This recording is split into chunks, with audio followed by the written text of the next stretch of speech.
The special meeting is called back to order. Will the secretary please note that all board members are present with the exception of board members Ross and Para.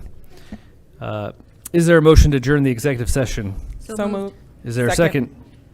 A motion has been made by President Napa and seconded by board member Oliver. On the motion, those in favor, please indicate by saying aye. Aye. Those opposed, please indicate by saying nay. Motion carries. Senator Alston, aye. Do we have Senator Alston? We don't. I'm here. Just need you to say aye to adjourn our executive session.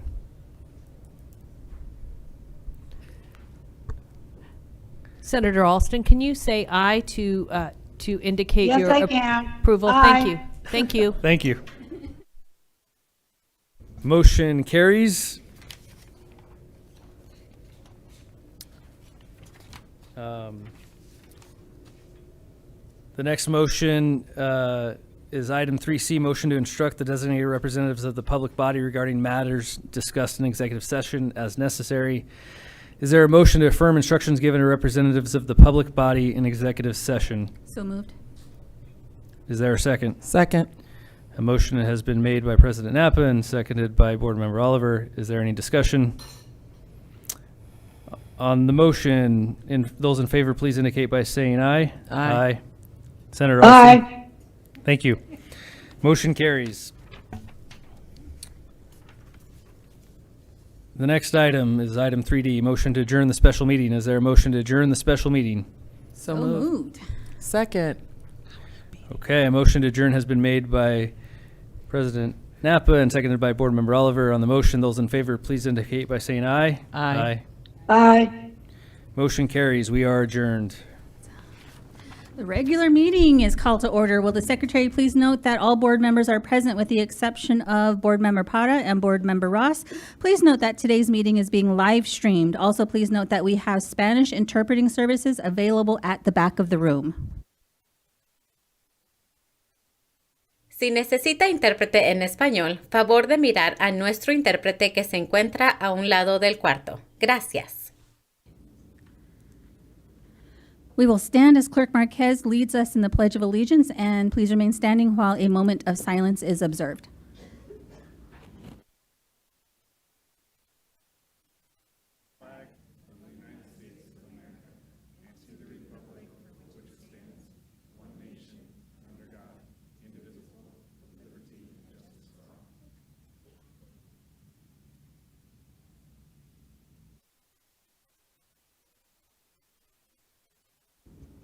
Thank you, and please be seated. Next item is 1D, land acknowledgement. Please remain seated as Board Member Oliver reads the PXU land acknowledgement statement. Good evening. We are on Autumn land. The Phoenix Union High School District is responsible for and committed to creating educational environments that prioritize the achievements of Native American students. We are committed to making their cultural identity visible by acknowledging that our school district resides upon the ancestral lands of the original caretakers, the Hohokam ancestors of the Akam Odom, Ankh Akam Odom, Tonoatam, and Akshin. These sovereign nations are presently known as the Gila River Indian Community, Salt River Pima Maricopa Indian Community, Tonoatam Nation, and Akshin Indian Community. This formal acknowledgement is dedicated to the 22 sovereign nations of Arizona. Phoenix Union understands the importance of providing reparations through truth-telling. We recognize the historical injustices not traditionally taught in the classroom and are committed to practice prioritizing Native American knowledge, history, representation, and healing. We commit with an open mind to always respect the land, its history, and its ancestors. Thank you. Cesar Chavez High School is thrilled to showcase the incredible talent of the students from the Visual Arts Department. This evening, they are proud to present artwork from students across all levels, beginning, advanced, and AP, from diverse art courses including drawing and painting, digital photography, explorations in art, and ceramics. Beginning students spend the year mastering the technical foundations of art, such as the elements and principles of design, composition, and the use of various tools and processes. Students are encouraged to explore the world around them, developing their creativity and expressing their unique perspectives through visual art. Cesar Chavez's AP Art program is a particular point of pride. It stands as one of the strongest, not only in our district, but across the state of Arizona and even nationally.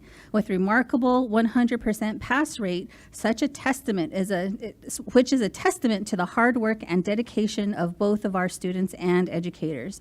The Chavez Art Department holds the belief that the art is a skill that can be learned by any student regardless of their starting point. Teachers encourage students to take creative risks, engage in constructive critiques, and deepen their understanding of the visual world, both culturally and personally. We invite you to take a moment to admire the incredible works on display and celebrate the creativity, effort, and passion of our young artists. Next item is 2A, recognitions and accomplishments. We are very excited about all the wonderful celebrations that we have tonight. We will recognize the amazing accomplishments of our students and staff, including our very own superintendent. We will begin by celebrating the Employees of the Year, which is one of the highest honors that our district gives to its employees. To earn this distinction, each winner for the classified and certified groups must be named their campus awardee first. From that list, district leadership then determines the final winners who are recognized and celebrated at the opening of school's employee convocation.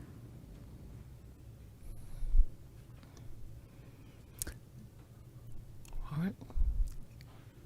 Am I going? All right. Tonight, woo!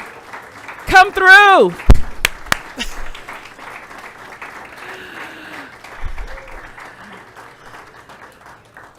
Tonight, I have the honor to present the 2024 Phoenix Union Certified Employee of the Year to Miss Yozika Ruth. Miss Ruth is a foundational,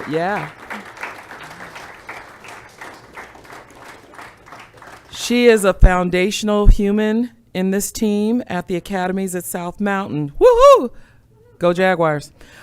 Rebels. Anyway, she always goes above and beyond for her fellow staff and is a pillar in the community and an incredible role model for their students. Whether being called upon for social work duties, lunch coverage, mediation, or writing communication for family, she's always there for our students. When describing this person, Academies at South Mountain Principal Mr. Frederick Montoya says Ms. Ruth is passionate, dedicated, and overall an amazing human being. She helps with staff, students, and parents issues alike. She is an exemplar and model of our core values in action. Join me in congratulating the 2024 PXU Certified Employee of the Year, Ms. Yozika Ruth from the Academies at South Mountain.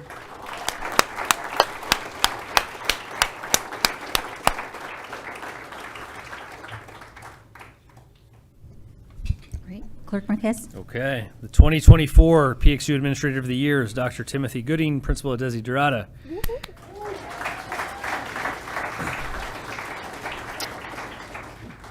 Dr. Gooding is a true leader who embodies what it means to be a warm demander. He is smart, kind, and polite. Anytime someone interacts with him, regardless of the situation, he is calm and solution-oriented. When asked about this leader, our lead principal coach, Ms. Shakira Simmons, said, "He leads with a genuine heart, quick wit, and warm humor. He is dedicated to fostering an inclusive environment where every student feels valued and supported. It takes a special person to lead a school with some of our most fragile and exceptional students, and Dr. Gooding is the epitome of steadfast leadership for his community." Join us as we congratulate Dr. Timothy Gooding for being named the 2024 PXU Administrator of the Year.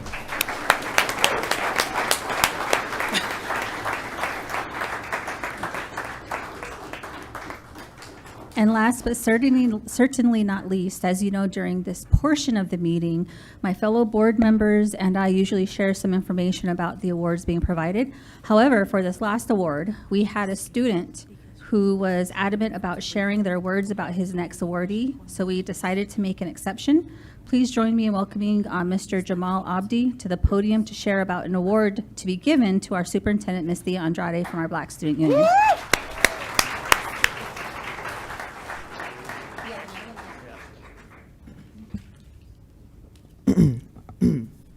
It is with deep gratitude and immense pride that I present this award to Ms. Andrade, our visionary superintendent.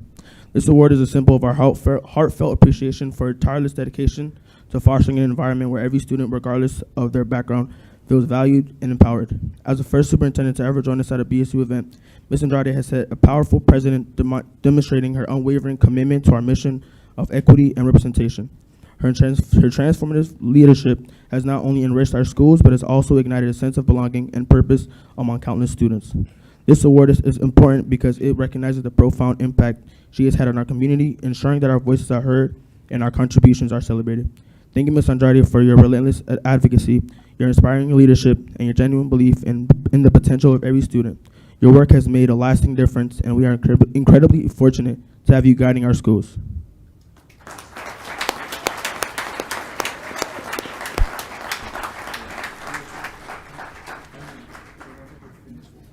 Clerk Marquez. One more celebration. This year's Classified Employee of the Year is Stephen Lawson. He provides IT support to multiple PXU campuses and is described as a nice, calm, patient, and kind. Mr. Lawson sets the standard for exemplary customer service. Ms. Amy Remfrey, our Executive Director for Technology and Logistics, shared the following when asked about Mr. Lawson. He is one of the kindest and most professional people in the district. One of our core values is compassion, and he truly leads with his heart and is one of the most compassionate people you will ever meet. Unfortunately, he was unable to attend the meeting this evening, but please join us as we congratulate Mr. Stephen Lawson, our small schools campus lab technician, for being named the 2024 PXU Classified Employee of the Year. Board Member Oliver. All right. Last spring, the Alhambra baseball team was recognized by the Arizona Interscholastic Association and awarded the Sportsmanship Award. This award is voted on by AIA official and umpires and is given to the program that exemplifies the highest levels of sportsmanship across the conference. There is only one award given for all teams competing in the 6A conference, and Alhambra was last year's winner. This award is given to a team that shows the most respect to umpires, opposing players, opposing coaches, and opposing fans. Tonight, we have 24 members of the Alhambra baseball program under the leadership of Coach Victor Contreras with us to celebrate this incredible honor. Join us as we congratulate Alhambra baseball team for earning the 2024 Arizona Interscholastic Association Sportsmanship Award.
We have one more announcement for the Alhambra baseball team, so you guys need your attention. First off, I want to give you the Future of Phoenix coins from the superintendent. That does not guarantee any championship, but it is it is a little bit of good luck as you move on. You are the future of Phoenix, and I'm extremely proud of every single one of you. Also, the Arizona Diamondbacks are also really proud of you and have donated 25 tickets. So each of you will get a ticket to a game of your choice because they are extremely proud of you with the sportsmanship. It takes a lot in this day and age, and this team is nothing but class. I love watching you play. Keep doing what you're doing, and I look forward to seeing you out on the field. Congratulations.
The next item is 3A, reports from student government. This month we welcome Mr. Sal Lopez, student government advisor at Cesar Chavez High School. Mr. Lopez works with Stuco, sponsors district-wide, and helps organize the monthly presentations to the governing board. Mr. Lopez will do us the honor of introducing tonight's report. Thank you very much. Thank you for having me. It's always exciting to come to the board meetings. It's been a pleasure to be the student government advisor for 20 years at Chavez, almost 20 years, 19 years, and also as the liaison for all the student government advisors. So we're pretty excited. We're making some additions to our report this year that I think will be exciting for all of us and kind of moving in a good direction. And we prepared a video to explain it a little bit. So if we could play that, that'd be great. Good evening, Phoenix Union Governing Board, Superintendent Andrade, and the executive team. We want to thank you for this opportunity to present our school year about our triumphs, accomplishments, and all around happenings around each of our campuses. We are also very pleased to hear that our district leadership is also interested in hearing about the obstacles that are facing our students on a day-to-day basis. As easy as it would be to come here each month and complain about the problems occurring, that is simply not who we are. We want to identify our problems and share solutions. So we have come up with a plan that we hope will be a benefit to all involved. Each student government across our district will be doing our best to reach out to as many students as possible on our campuses to discuss the challenges they are facing. We will prioritize them and then be reaching out to each of our administrations to mutually devise a plan of action to be implemented throughout the school year to try to fix the problems our students are facing. We will present this plan of action along with the great things happening on our campus at the monthly board meetings, and perhaps even ask the board and executive team for their assistance in accomplishing some of our goals if the need arises. We are optimistic that this new addition to our report will be something that we can continue to build on in the future, and we know new challenges arise each year. We would love any feedback or suggestions on how we can work together to help the fellow PXU students be better and prepare for college, career, and life. Thank you once again to the entire Phoenix Union Governing Board, as well as the executive team and the Superintendent Andrade for giving the students of PXU a voice. We will be seeing you soon.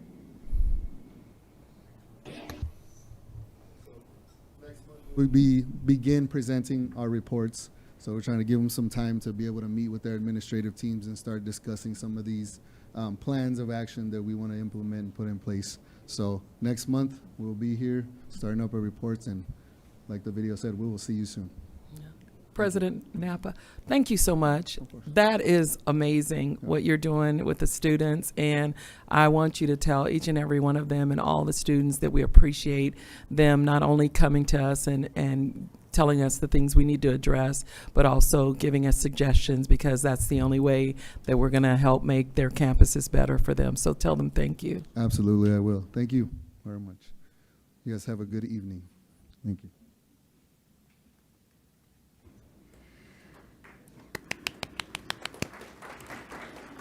The next item is 3B, reports from employee organizations and the Phoenix Union Foundation for Education. Mr. Esteban Fleming, CTA President.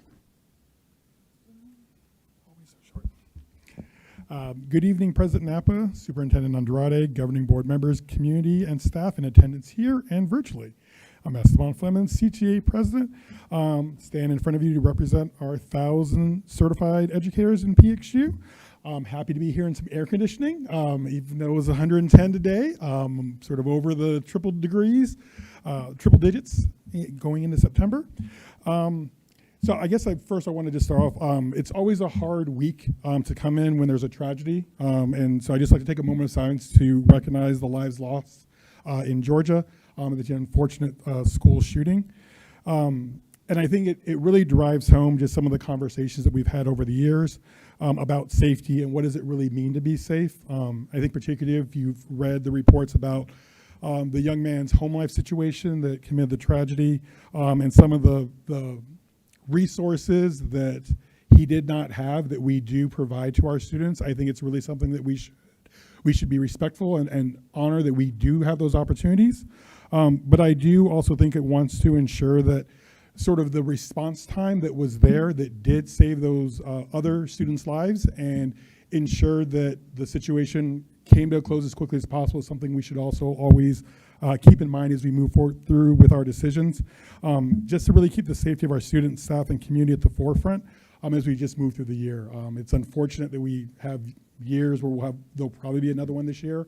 So it's just something that really came to my mind before coming here to speak. I want to thank the board, or hopefully thank the board, for the support of our MOAs, memos of agreement, that are coming through regarding staffing as we look to try to find ways to not only recruit teachers, but also provide compensation for teachers who are going above and beyond with things like having ESS students, having additional caseloads, having more students that we have. And our goal this year is really, with all the MOAs you all approved in June and hopefully this month, to get those cleaned up and really integrate into our professional agreement so that we can make sure that we are providing staff with the rights, professional rights that they really need, and finding a delicate balance with all those pieces. Tonight, we're also looking forward really to hear the discussion about the board goals and some of the feedback that's come from the staff and the community. CTA leadership really appreciated the PXU executive board coming and talk to us about the board goals a couple weeks ago and having discussions about what our views were. I think some of the items that we want to make sure is that we know that or from CTA, we want to ensure that the district goals are obtainable for all students in PXU as compared to what we felt some of the goals were a little bit,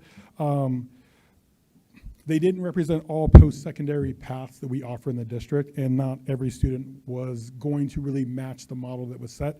So we hope to see some of those adjusted to ensure that all of our students feel successful as we look to allocate resources for the district. With that, I wanted to bring up CTA in collaboration with CEA and ADA are launching our first joint community service event in September. We are collecting used prescription glasses for the Lions Club International at all of the PXU sites through the month of September. So I look forward to coming back with Anastasia Jimenez and John Doherty next month with an image of how many pairs of former old prescription glasses we have set up and let everyone know what we're doing as unions to support the district and the community that we work in. Besides that, really look forward to the first month. We are going to be starting IBN later on in September. We have a bunch of district committees that will be up and running, so we'll have more information later on, but we really appreciate the time, and I look forward to seeing all of you in October. So thank you. Thank you, Ms. Anastasia Jimenez, CEA President.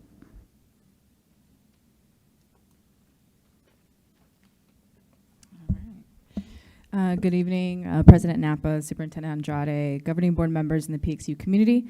Thank you for continuing to welcome our associations back so we can share all the work that is underway, some upcoming celebrations, and other updates.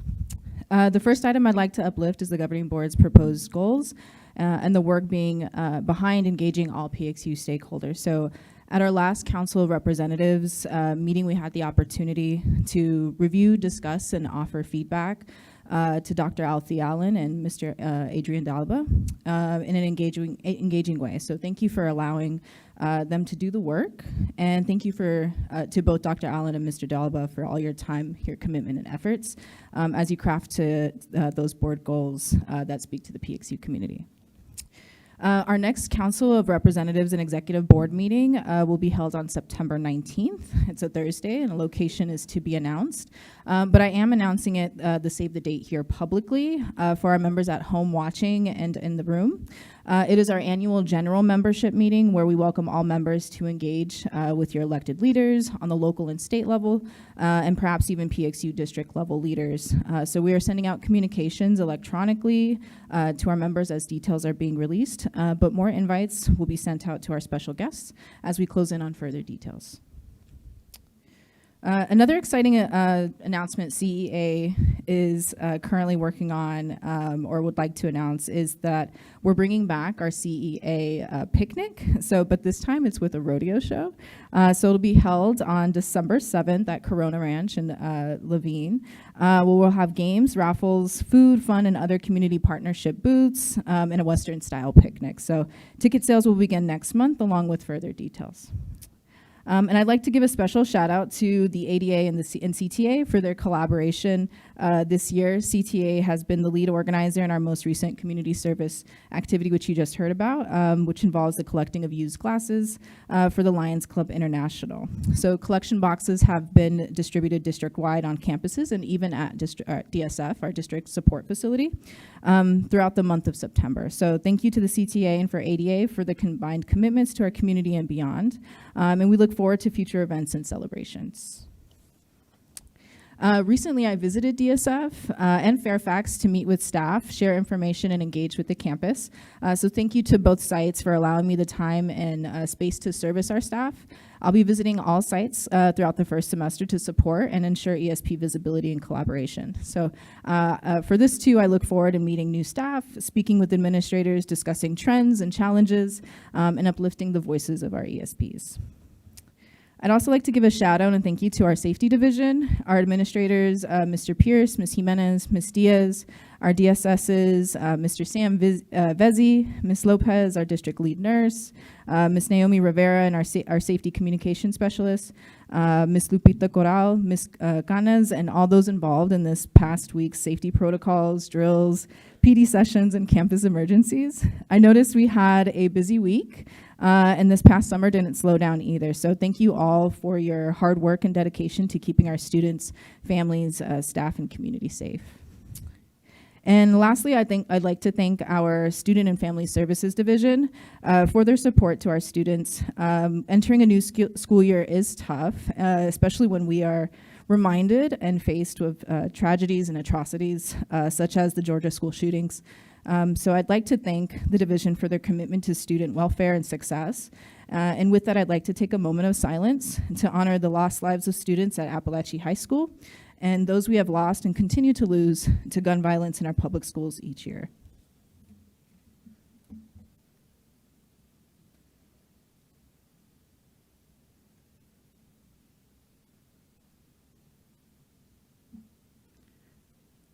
Thank you. Thank you, Mr. John Doherty, ADA President.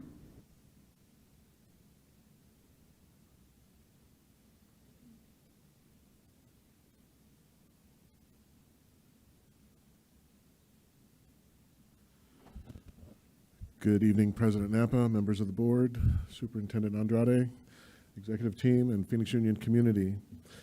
Welcome to September. I wish I had Earth, Wind, and Fire in a happy place in my head.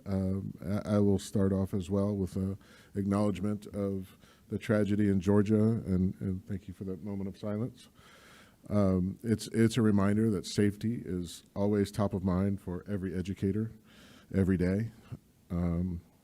I will speak as for administrators. It's our duty to create and support systems that allow teaching and learning to take place in a safe and secure place.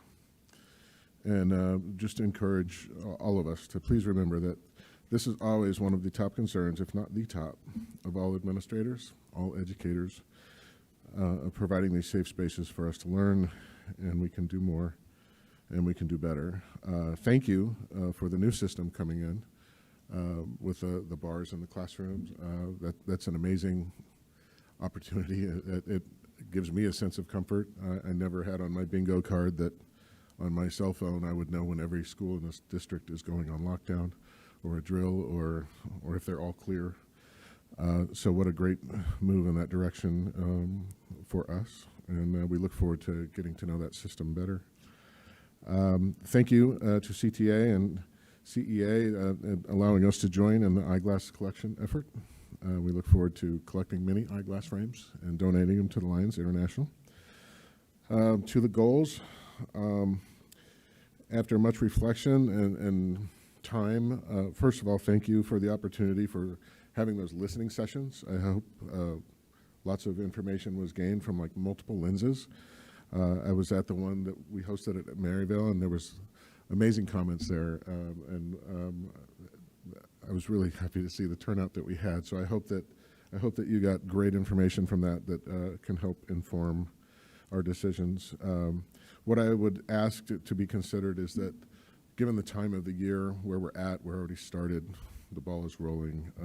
Perhaps we could consider looking at the goals this year as our starting point and create them as a baseline. And then in next school year, really kick it off and go for them, measure them, all the other parts of this, but let's take this time to pursue them, but use it as our baseline year and move in that direction. Thank you for all you do. Thank you. Ms. Laura Taylor, PUFE Executive Director.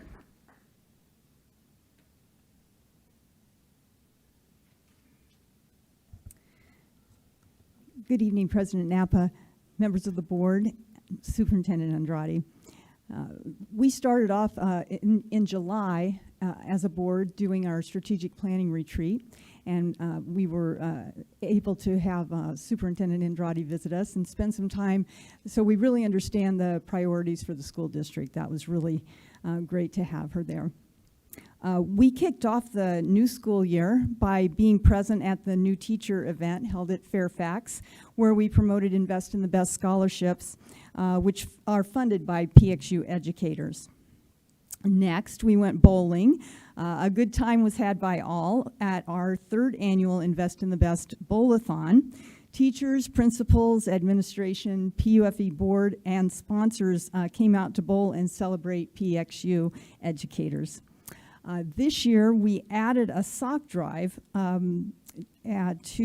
with socks being donated to the Falcon Family Resource Center.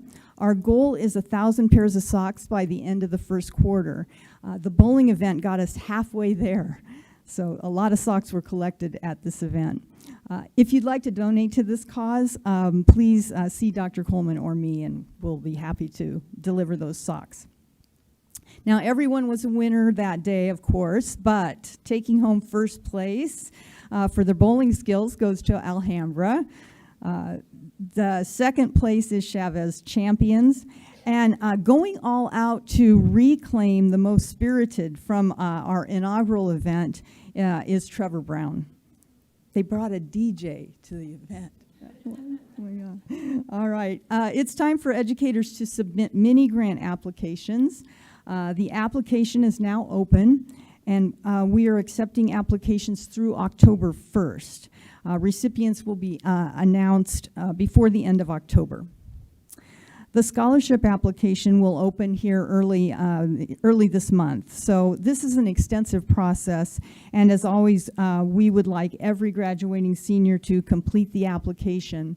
We're working with several groups to ensure we have applicants from all schools within the district and all areas of interest, background, and experience. With scholarship applications comes the need for readers to read, evaluate, and score the applications. There'll be an invitation to sign up, to register to become a reader. And if you'd like to become involved at that level, we would very much welcome you in. Readers always tell us how enjoyable and meaningful it is to read these applications and be part of the process to award scholarships. Coming right up here on September 14th is the D-backs game. That invitation has been sent. So please use the link or the QR code on the this flyer to get the ticket price listed, and that helps the foundation raise some more money for scholarships. Also, the Hall of Fame golf tournament is coming up on October 26th, and that registration is out, and we're registering golfers right now. All right. Any questions? All right. Thank you. Thank you. Next item on the agenda is 4A, call to the public. Ready? Okay.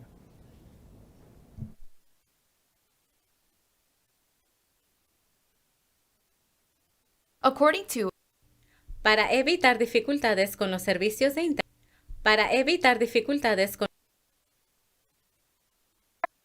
According to ARS 38-431.01H, at the conclusion of the call to the public, members of the public body may respond to criticism made by those who address the public body, may ask the staff to review a matter, or may ask that a matter be put on a future agenda. However, members may not discuss or take legal action. Para evitar dificultades con los servicios de intérprete, tenga en cuenta lo siguiente. Tenemos un intérprete de español disponible para acompañarlo mientras se dirige a la mesa directiva. Solo el intérprete asignado por el distrito proveerá servicios de interpretación.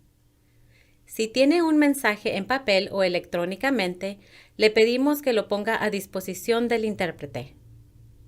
Para brindar una interpretación precisa, le pedimos que hable aproximadamente de 2 a 3 oraciones a la vez y haga una pausa para el intérprete. Como resultado, se le dará el doble de tiempo para dirigirse a la mesa directiva. Como de costumbre, le pedimos que finalice sus comentarios cuando termine su tiempo asignado. Gracias por su cooperación.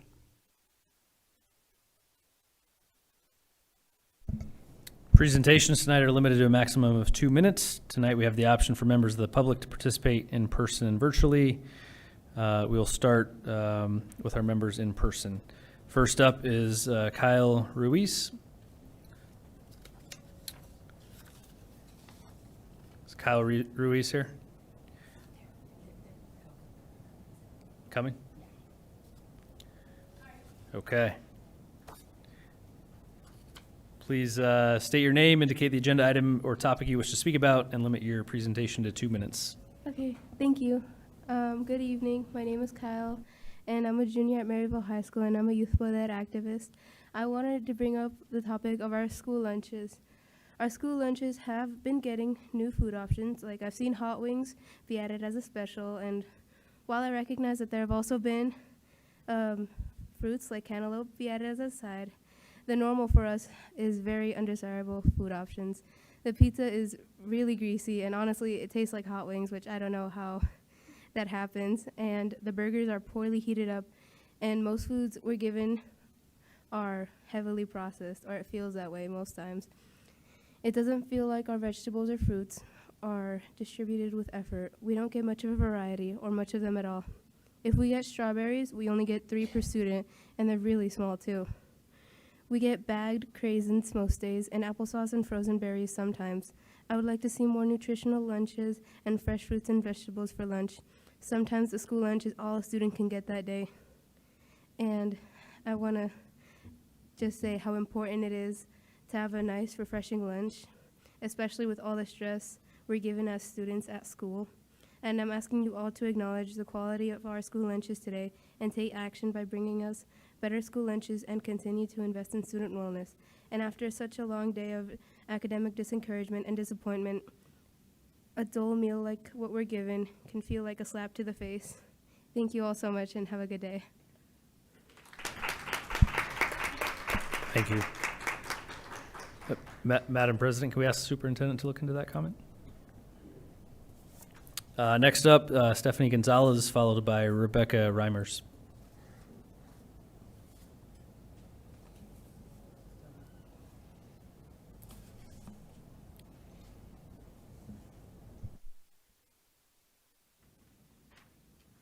Hi, good evening, board. Feels so good to be back here. So my name is Stephanie. I've been here many times. I'm a youth organizer. And today I want to use my time to read a comment written by a PXU student from Carl Hayden, who does not feel comfortable enough to come here today and stand at the podium to voice their own comment for fear of retaliation. So I will be omitting their name for their own safety and comfortableness. I am a student at Carl Hayden High School. I'm also a youth board activist. Today, I want to talk about the issues I face at Carl Hayden High School. I want to speak about racism in my school. Racism is normalized in our district. When we do try to talk about it, we're ignored. They don't pay attention to the Black kids who are experiencing racism on a daily basis. This is concerning because the staff just brushes it off. I can speak for half of us students at Carl Hayden. We feel left out. There is a lack of cultural awareness and opportunity to learn about other cultures, and that causes racism even amongst our peers. The Black community is not celebrated like other communities are. It would be nice to have a little acknowledgement. I'm asking the board today to bring attention to the racism issues in our schools and give students what they need when they bring up these issues. We're tired of staff ignoring us, and we want these issues to be solved and addressed. Thank you.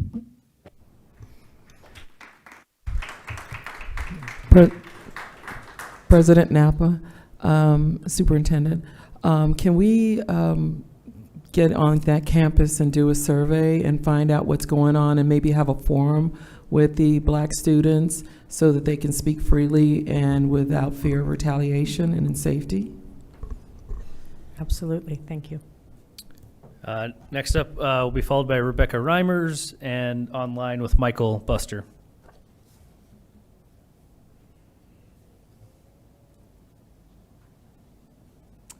Hello, my name is Rebecca Reimers, and I am a proud PXU parent and employee. Tools matter, If I wanted to make a peanut butter and jelly sandwich, I wouldn't go and reach for the nail gun. That would make quite a mess. However, if I wanted to build a house, a nail gun is exactly the tool that I would need. I would like to use this analogy to illustrate my disapproval with parts of Agenda Item 12B. Specifically, I am opposed to using the ACT as a measurement for student growth and learning. The history of ACT is long, and it is a useful predictor to see how well students can play the ACT game. It is timed, not aligned to high school standards, and given to students only once. Answering a barrage of questions rapid fire to see how quickly and how many you can get correct is not meaningful outside of the ACT bubble. In the real world, we have Siri for that. It's not a good tool to measure student learning. I ask the board to consider a better tool for boards goals number 1 and number 2. NWEA MAP growth testing is new to Phoenix Union, but not new to education. The NWEA MAP growth tests can tell us exactly where our students are in their learning journey. They give us clear, definitive ways that we can provide interventions for students too, which is desperately needed in order to grow their skills. Tools matter. Please consider selecting a better tool to build a system that truly prepares students for college, career, and life. Thank you. Thank you.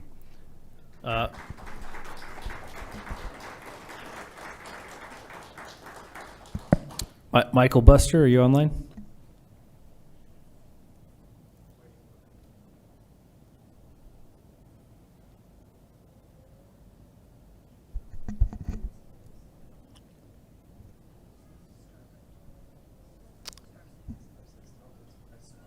Michael Buster, press *6 to unmute yourself.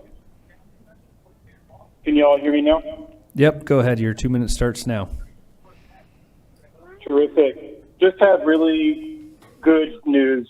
I have been subbing around half a dozen schools around the district in the past month, and the system securely that they've been using for hall passes has been really excellent in terms of cutting down the hundreds of students that used to wander the halls at any given day. I've heard from security and from teachers, and even just seen it from students, how it really helps them be judicious in the time they spend outside of the classroom. So really grateful for whoever picked that securely app hall pass system, because it's worked really well. That's all I got. Thank you. Next up, we'll have Amanda Corona, followed by Sarah Boomerzug.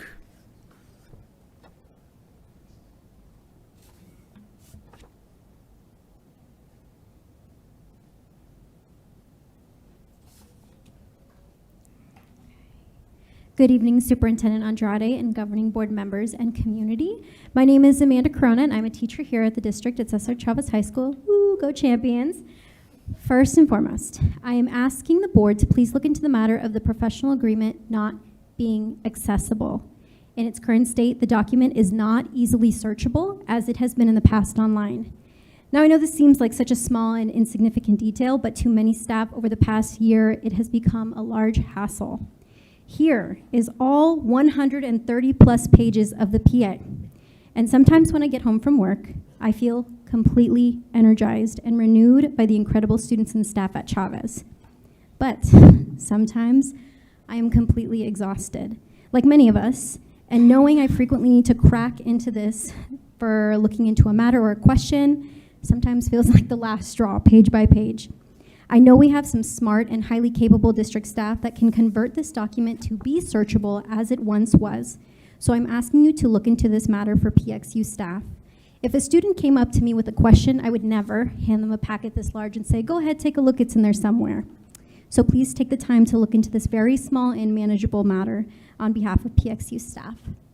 One last note, I want to highlight and thank the Chavez Security and Safety Team for their swift response to a safety concern this week. As we have seen time and time again, and even unfortunately yesterday in the state of Georgia, safety concerns must be taken seriously every single time.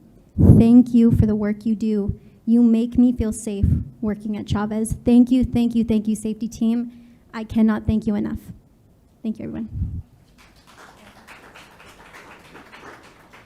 Thank you for that comment. I believe they're referring to OCR being run on the PDF.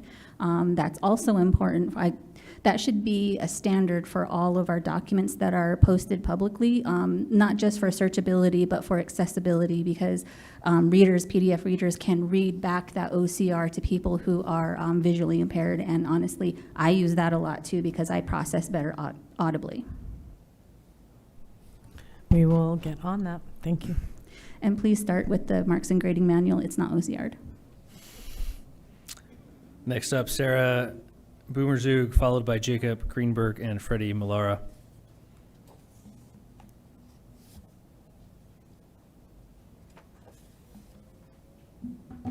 Hello, my name is Sarah Boomerzug, and this is my 5th year in the district as an ELD teacher. One of the PXU promises is to guarantee quality seats in every classroom for all students, no exceptions. Throughout the district, there are English learners not being provided these quality seats. We have students being taught their ELD blocks by daily subs for an entire year. We also have students being taught ELD by teachers who are not correctly certified to be teaching ELD. We have newcomer students who are not being provided their designated classes under the newcomer block. We also have no clear definition of what a newcomer is at PXU. Currently, all students who test pre-emergent should be following this model. Our classes are overloaded due to a memorandum that was put in place last year to increase the caps. There are classes currently over that cap. Last year, some of those classes never got leveled. Our language learners are entitled to receive language instructions by correctly certified and qualified teachers.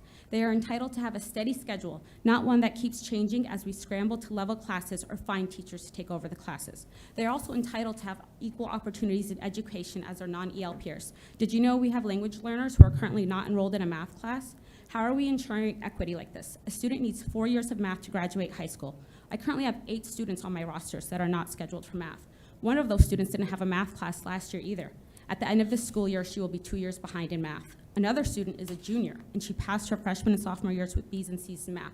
She will take the ACT this year without having had any math instruction. These cases are not anomalies. I have seen it time and time again that our language learners are not being scheduled for classes they need to graduate. I could go on and on about how we are not ethically servicing these students. What I have brought up this evening is only scratching the surface of the inequities and injustices happening to our language learners. We need to do better for these students. We need to address these systemic failures happening across our schools. I implore the board to really take a close look at the seats we are currently providing our language learners and ask, are we really providing quality seats for language learners? Are we even providing equitable seats to our language learners? Thank you.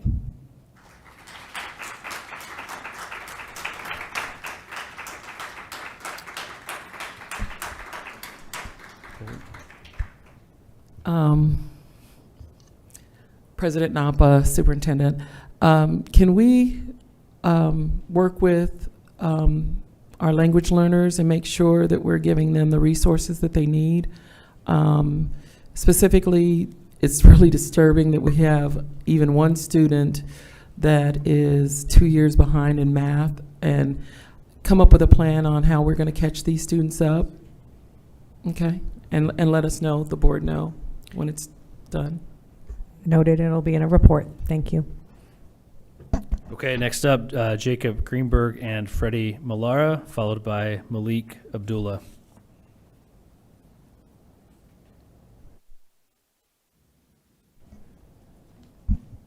And just to clarify, you guys are going to split 2 minutes between the two of you. Is that correct? As long as it's okay with Lynn. Yeah. Hi, I'm Jacob Greenberg. I'm the ESS facilitator at Carl Hayden, and I'm one of the unit chairs for CTA at the campus. And I'm Freddie Millara. I'm a teacher at Carl Hayden. This is my son, Pablo Millara.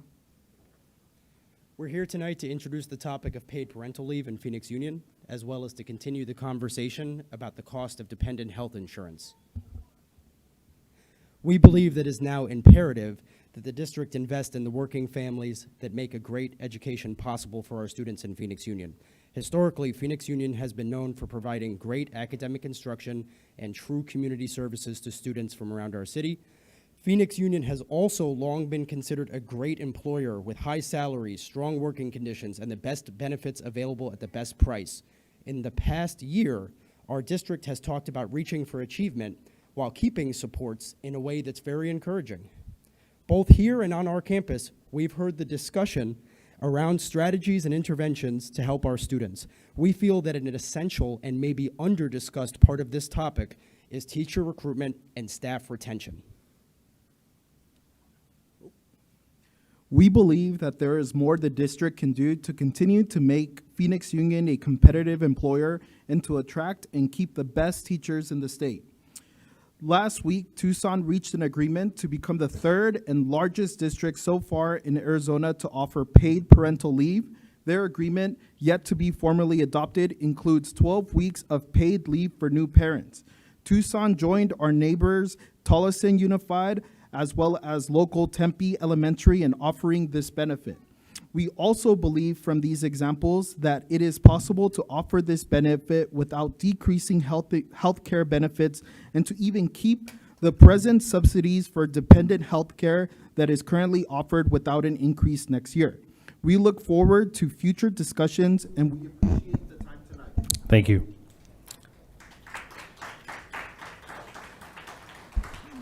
President Napa, can we ask Superintendent Andrade, can we have the CFO look into the feasibility of these proposals? Already done. Thank you. Thank you. Malik Abdullah, followed by Dr. Julio Rubio.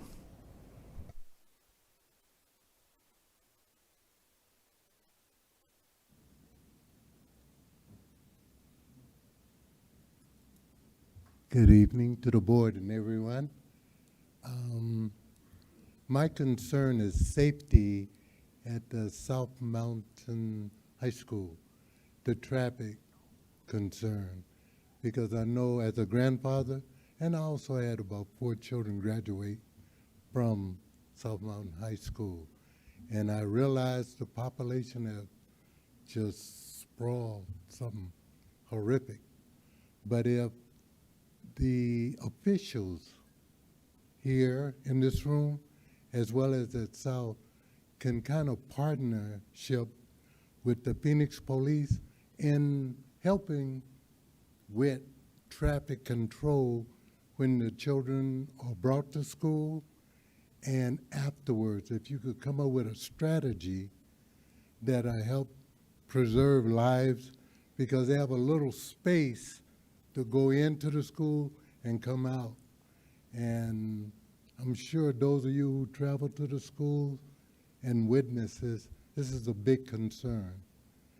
And appreciate you considering it, and thank you.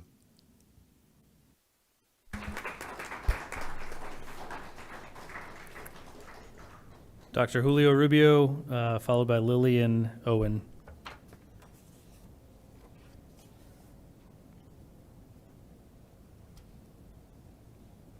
Buenas noches, good evening. First, I want to commend the board for the commitment to the academic achievement for students in PXU. By establishing achievement goals, you are providing our community with a clear vision and to engage in collaboration to achieve these goals. But I would like to provide some feedback and bring attention to an important goal that has been missed. PXU is home to a diverse student population, and our emerging bilinguals, or ELs, make up about 17.4% of our entire student population.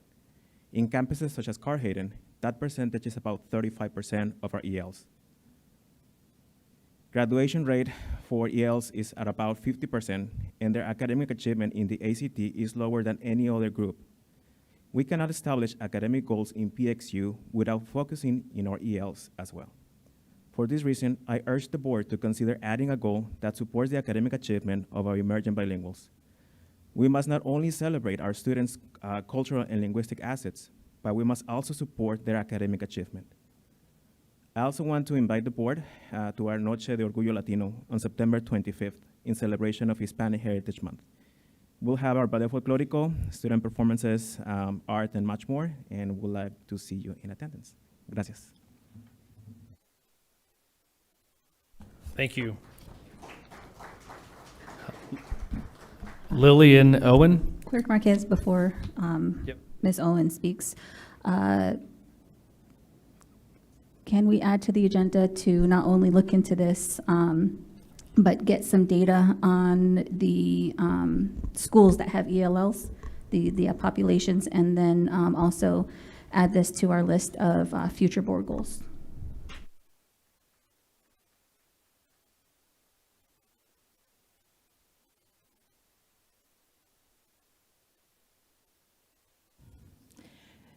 Good evening, Governing Board members, Superintendent Andrade, and community. I am here to speak about the new goal of measuring student achievement with ACT scores. This arbitrary measure, a percent increase in scores, is not a good measure of individual student growth and achievement. Consider a student that comes to us as a pre-emergent language learner who scores a 15 on the ACT as a junior. This growth and achievement may not help us reach the board goal, but it is growth and achievement for that kid. I implore you to consider speaking with your teaching staff to determine other secure test options that measure individual student growth pre and post each year, year to year. Thank you.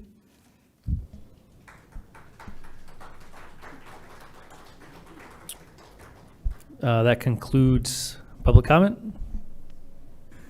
Thank you, Clerk Marquez. Next item is 5A, approval of consent agenda. Is there a motion to approve the consent agenda items as presented? So moved. Is there a second? Second. Motion to approve consent agenda has been made by Board Member Oliver and second by Clerk Marquez. Is there any discussion? On the motion, those in favor, please indicate by saying aye. Aye. Aye. That's everyone, so there are no nays and no absentations. Motion carries. The next item is 6A, Superintendent Report. Ms. Andrade, please provide your report at this time. Thank you, President Napa, members of the board and community. I want to begin my report this evening celebrating not just the 3 district-wide employees of the year, but each campus's employees of the year. Each year we host a breakfast where these educators from each campus come up and talk with us. They're just our shining stars across our district. It's a group of people that I think we can really leverage for great ideas and solutions. They were just incredible to interact with, and I just wanted to take a minute to acknowledge them. There's a picture of all of them together. I want to congratulate all our employees of the year. Thank you. On August 5th, we welcomed over 26,000 students back to school, and we noticed with the traffic, too. The energy on that first day of school was incredible. It was filled with spirit, excitement, a little trepidation, a little nervousness from our freshmen, but all around it was really positive. We bring our freshmen back, as you know, board, on that first morning, so they're not as intimidated, and they got acclimated, and our upperclassmen hosted lots of great events. It was a very, very positive day. It is open house season. The first few weeks of school, our campuses will be doing an excellent job of inviting students and families onto campus for their open houses. I want to just give a shout out to South Mountain, who did one right before the football game on Friday night and had quite a turnout because of that. They were coming for the game, and they also came for open house. So good job, Mr. Montoya. These events really allow our family to directly connect and meet the staff and the teachers and see them as people and all the incredible things that their students will get to experience throughout the year. Also want to give a shout out to Mr. Brian Fair, who's out there talking to somebody right now, our new Director of Student Connectedness. He worked hand in hand with our marketing and communications, and we hosted a successful media day for our football teams on August 21st. It was down here in this room. Representatives from all the teams came to CEE, and they got to participate in this Q&A. It was kind of like a press conference with local media and student media groups. So it was like students asking really poignant questions to the student athletes.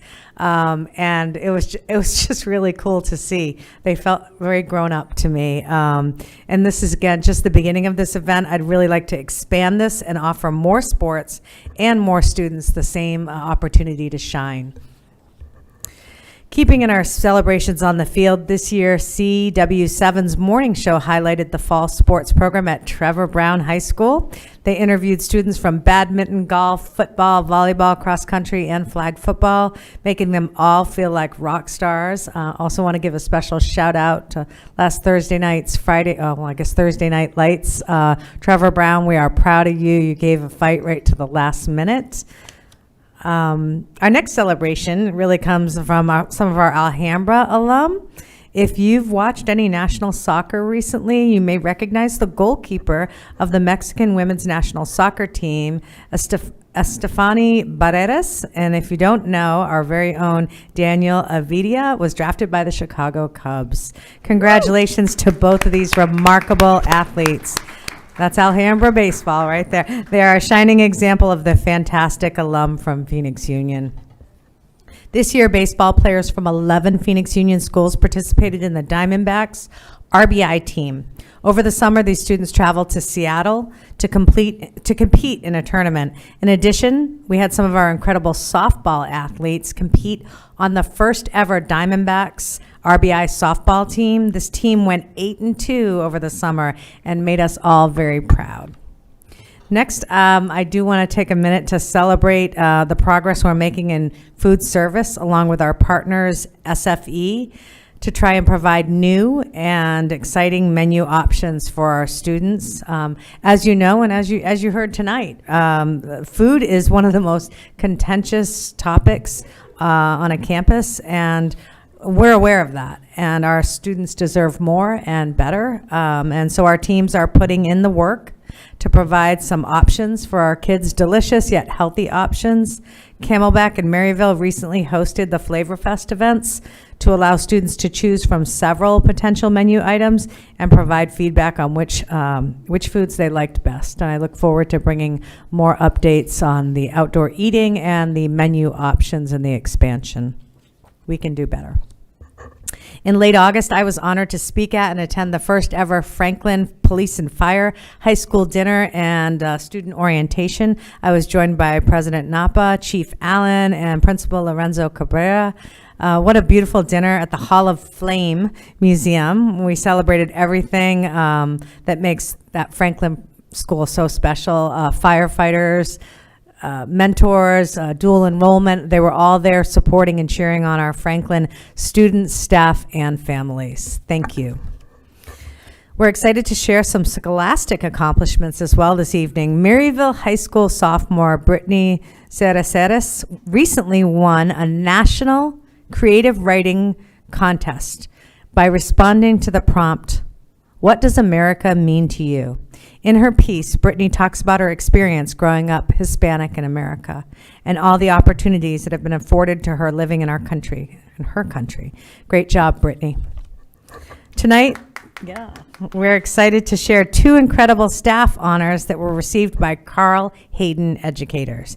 This is the first is Miss Tori Anderson, who is named a finalist for the Arizona Teacher of the Year Award by Arizona Educational Foundation, and that is really the cream of the crop right there. Miss Anderson will represent PXU and hopefully bring home the crown of Arizona's top teacher at the AEF banquet on Saturday, October 19th. And then next we have Miss Alma Rodriguez, who is named Maestro del Mes, Teacher of the Month by Sanderson Ford. Congratulations to both these Hayden teachers. Board, as we shared last month, we'll continue to celebrate staff that transition from classified to certified status. And this month, I just wanted to call out Miss Elvia Zamora, who transitioned from being a culinary arts assistant to a fully certified teacher at Metro Tech High School. Congratulations, Miss Zamora. We're proud of you. One of the more controversial topics facing education today is the use of artificial intelligence. Similar to when Google first launched, the fears about academic integrity, we honor those concerns. However, we also know that AI is here to stay, and as a district, we need to embrace what it provides for our students and staff while creating those guardrails to support authentic experiences for our students. I am proud to share our handbook's first iteration of AI guidelines this year. We know this section will only continue to grow, but we are very proud of this important first step and will make this document searchable and accessible. All right. As we shared during our celebration of Ms. Zamora from classified to certified, we value all our staff and want to pour into them as much as possible. Our PD team has been hard at work this year setting up trainings and classes for all staff to sharpen their skills and be able to advance within our system. We will continue to update the board as we celebrate successes in this area. But as you can see, we have extremely high participation across the board in our PD offerings. We also provide various courses, topics, resources for those who participate. And I strongly encourage all PXU staff to find some professional development to attend this year. Enrollment.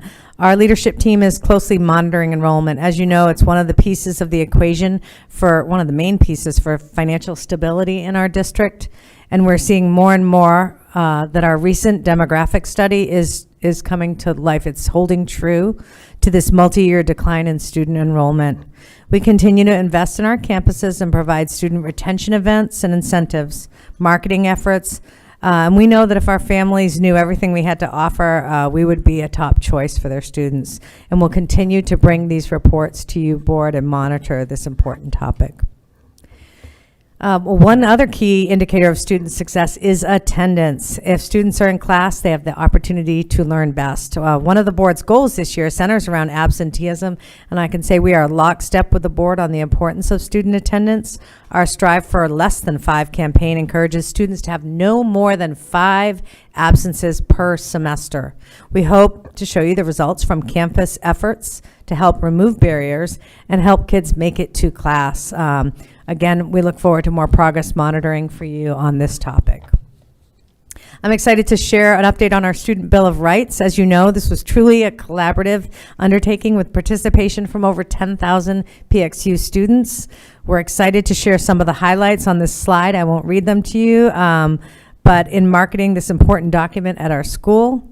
Stay tuned for even more as we collaborate with students this generation. They like to make content, and so they're going to help us make some fun TikTok-style videos for mass release.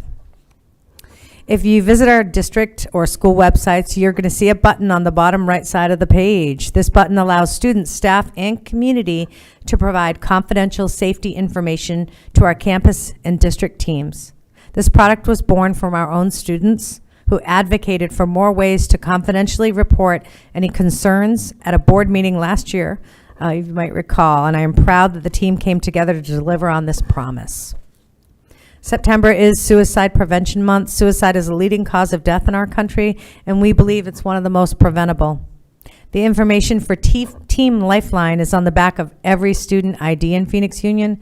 Every campus has social workers, psychologists, counselors, and loving, supportive educators. And it is so important for us to remind our students that they are not alone, and if they need help, we are here for them. I'm also very proud of our team coming together to host a truly authentic feedback session with our families. It's no secret that family and parent engagement is so important. I'm proud to share that we filled over 100 seats in the community room at Maryville to have a genuine discussion about those proposed board goals. The conversation was fruitful and we listened. I want to thank President Napa, Clerk Marquez for attending and participating in this event, and I look forward to doing more in other wards. Recently, Vice President Kamala Harris visited Phoenix as she runs to become the first woman of color to serve as president and the first woman. During her time in town, she stopped by some local shops, and some of our current and former students were able to meet her and take a photo with her, and we're super proud of that. So are the students that shared their photo. And last, let's talk about money. Financial stability is crucial to us, so much that it stands as an individual pillar for our staff's wellness program. As ESSER expires and sunsets, our executive team, along with IBN, saw an opportunity to invest in our own staff who choose to stay in Phoenix Union. In the coming days, all full-time staff will receive $4,000 in addition to their regular paycheck. This serves as a thank you for staying with us and our deepest appreciation for the work you do each day to impact students' lives. And with that, I end my report and hand it back to President Napa. Thank you, Superintendent Andrade. Next item is 7A, presentation of policy services program provided by Copper State Education Alliance with discussion and potential action. Ms. Andrade. Yes, President Napa, members of the board, I believe it was back in June, we had a presentation from the trust on their model policies. And at that time, I believe Member Oliver suggested we look at other organizations as well, just to see what is out there. And tonight, we're going to do just that. Please join me in welcoming Mr. Devin DiPalacio from Copper State Education Alliance to tell them a little bit about their service and what they have to offer. Welcome.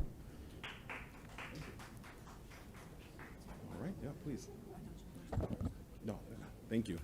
Well, good evening, Madam President, Mr. Clerk, board members, Superintendent Andrade, esteemed guests. My name is Devin DiPalacio. I'm the proud Executive Director, CEO of Copper State Education Alliance. And to my right is our Chief Legal Officer, Mr. Nick Maddox. And we thank you all for inviting us here to share a little bit about who we are, what we do, and why we do it. So before I kick things off, I'd like to start off with this quote, which I think is very relevant in the work that we do. And that is, leadership is not about being in charge. It's about taking care of those in your charge.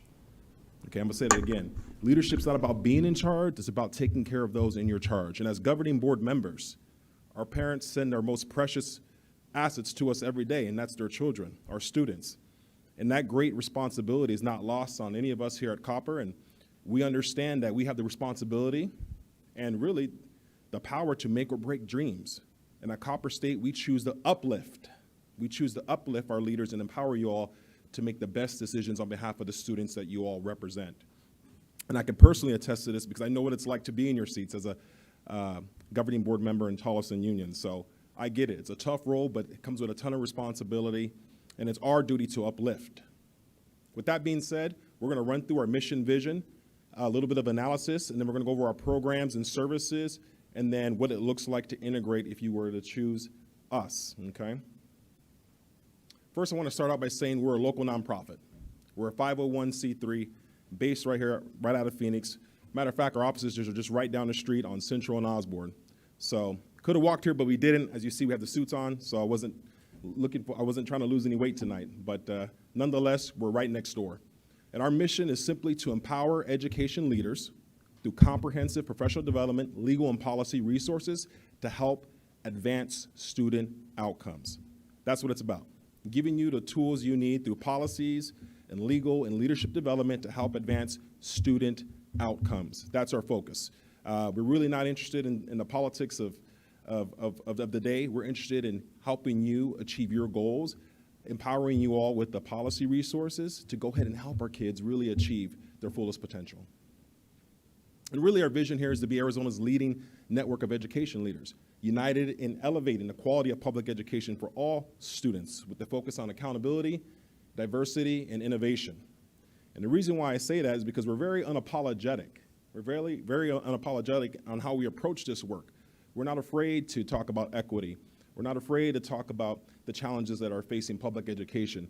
We're not afraid to talk about what you all might be facing as a district and a governing board. We want to talk about the hard things so that we can empower you to help you find the best solution forward for your communities that you serve.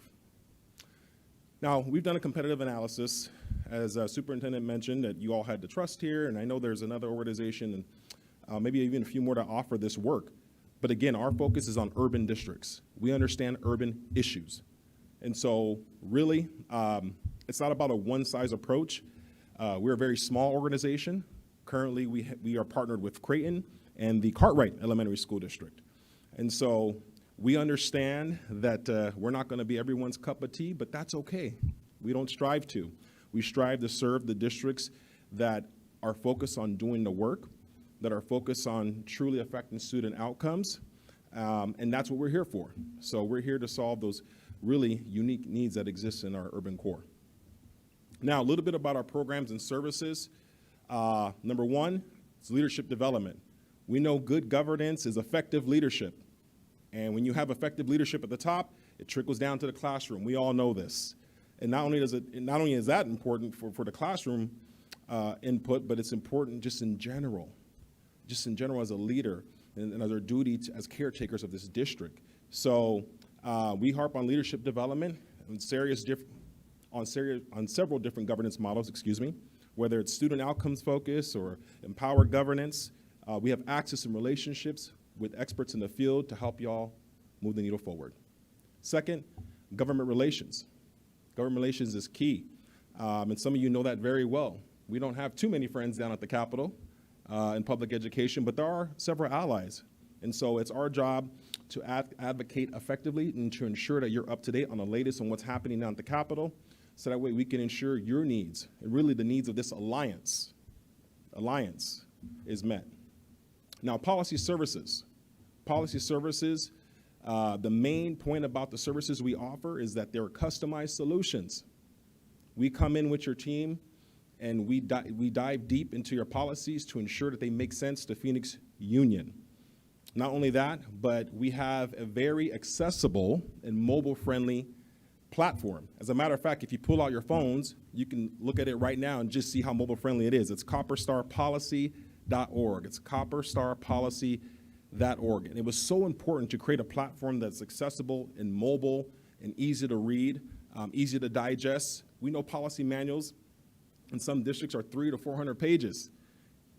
We've condensed it, and it's accessible.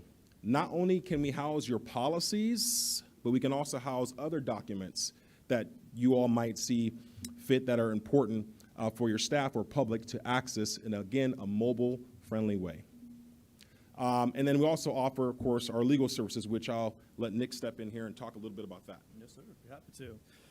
So I'm really excited to be partnered with Copper in this because our initiatives and our values are so similar and aligned in how we do business and how we want to help urban school districts strive to promote student achievement. So why legal offerings with a policy service? Well, remember, board, that school districts are created in law, right? And everything we do here is based in law. And 80 to 90% of that law is contained where? In your policy.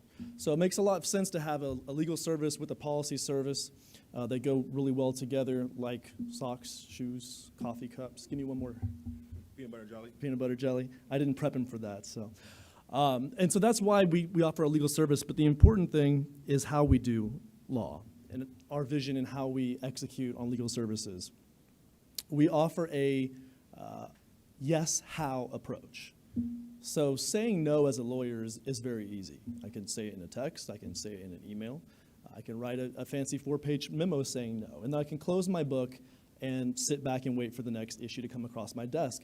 But what that does, board, is that ends your initiative, and it ends your vision, and it ends the innovative route that you were trying to go. And so a yes, how approach is taking your law, taking your policy, and finding an approach that works, that is legally compliant, legally sound, but gets you where you want to be.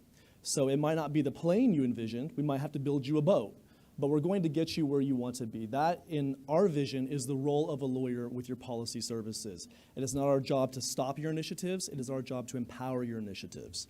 And so that's the approach we take to law when pairing with your policy services. Thank you. And so path to integration, if you were to choose to explore your policy services being housed with Copper State, the first thing we want to do is obviously meet with you and your staff to really understand your needs.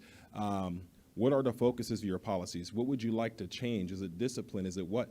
It's really about taking in a lot of feedback and a lot of listening sessions, taking notes, and then working to customize your policies. We understand that others offer a one-size-fits-all, but we really want to help you customize your policies to Phoenix Union's needs. And so we'd gather feedback. We then upload the customized policy manual to our platform. Again, ensuring that all the stakeholders have access to it, right? And of course, we provide training on how to use the platform. And really, we put a lot of time into collecting feedback and data from your community, from you as a board, making necessary adjustments based on the feedback that we have to improve your policy. So it's not a one-time deal where you get it and that's it. It's a living and breathing document, right? And so it constantly has to be updated and maintenance, and that's sort of what we do. Now, this timeline here is just for pure example, right? But we can expedite it, or we can take as long as we need to ensure that we get it right. With that being said, we hope you all join us in trying to revolutionize public education. We know it's tough. We know there's a lot of systemic barriers that exist. And so it's helpful when you belong to an alliance of like-minded education leaders and school districts that are focused on improving outcomes of your students. And so with that, we'll stand for any questions. I have a question. You mentioned that two of the local schools here, Creighton and Cartwright, are currently clients. I know that you met with our superintendent. Can you get us some feedback on, why they selected you? What were the things that they looked at when they determined that they were going to go to Copper State and get it to our superintendent so that she can share it with our board? Would love to do that. And I think they'd be happy to share their reasons on why they went with us. But I think, if I can just share briefly here, is that we're value aligned. Our values aligned.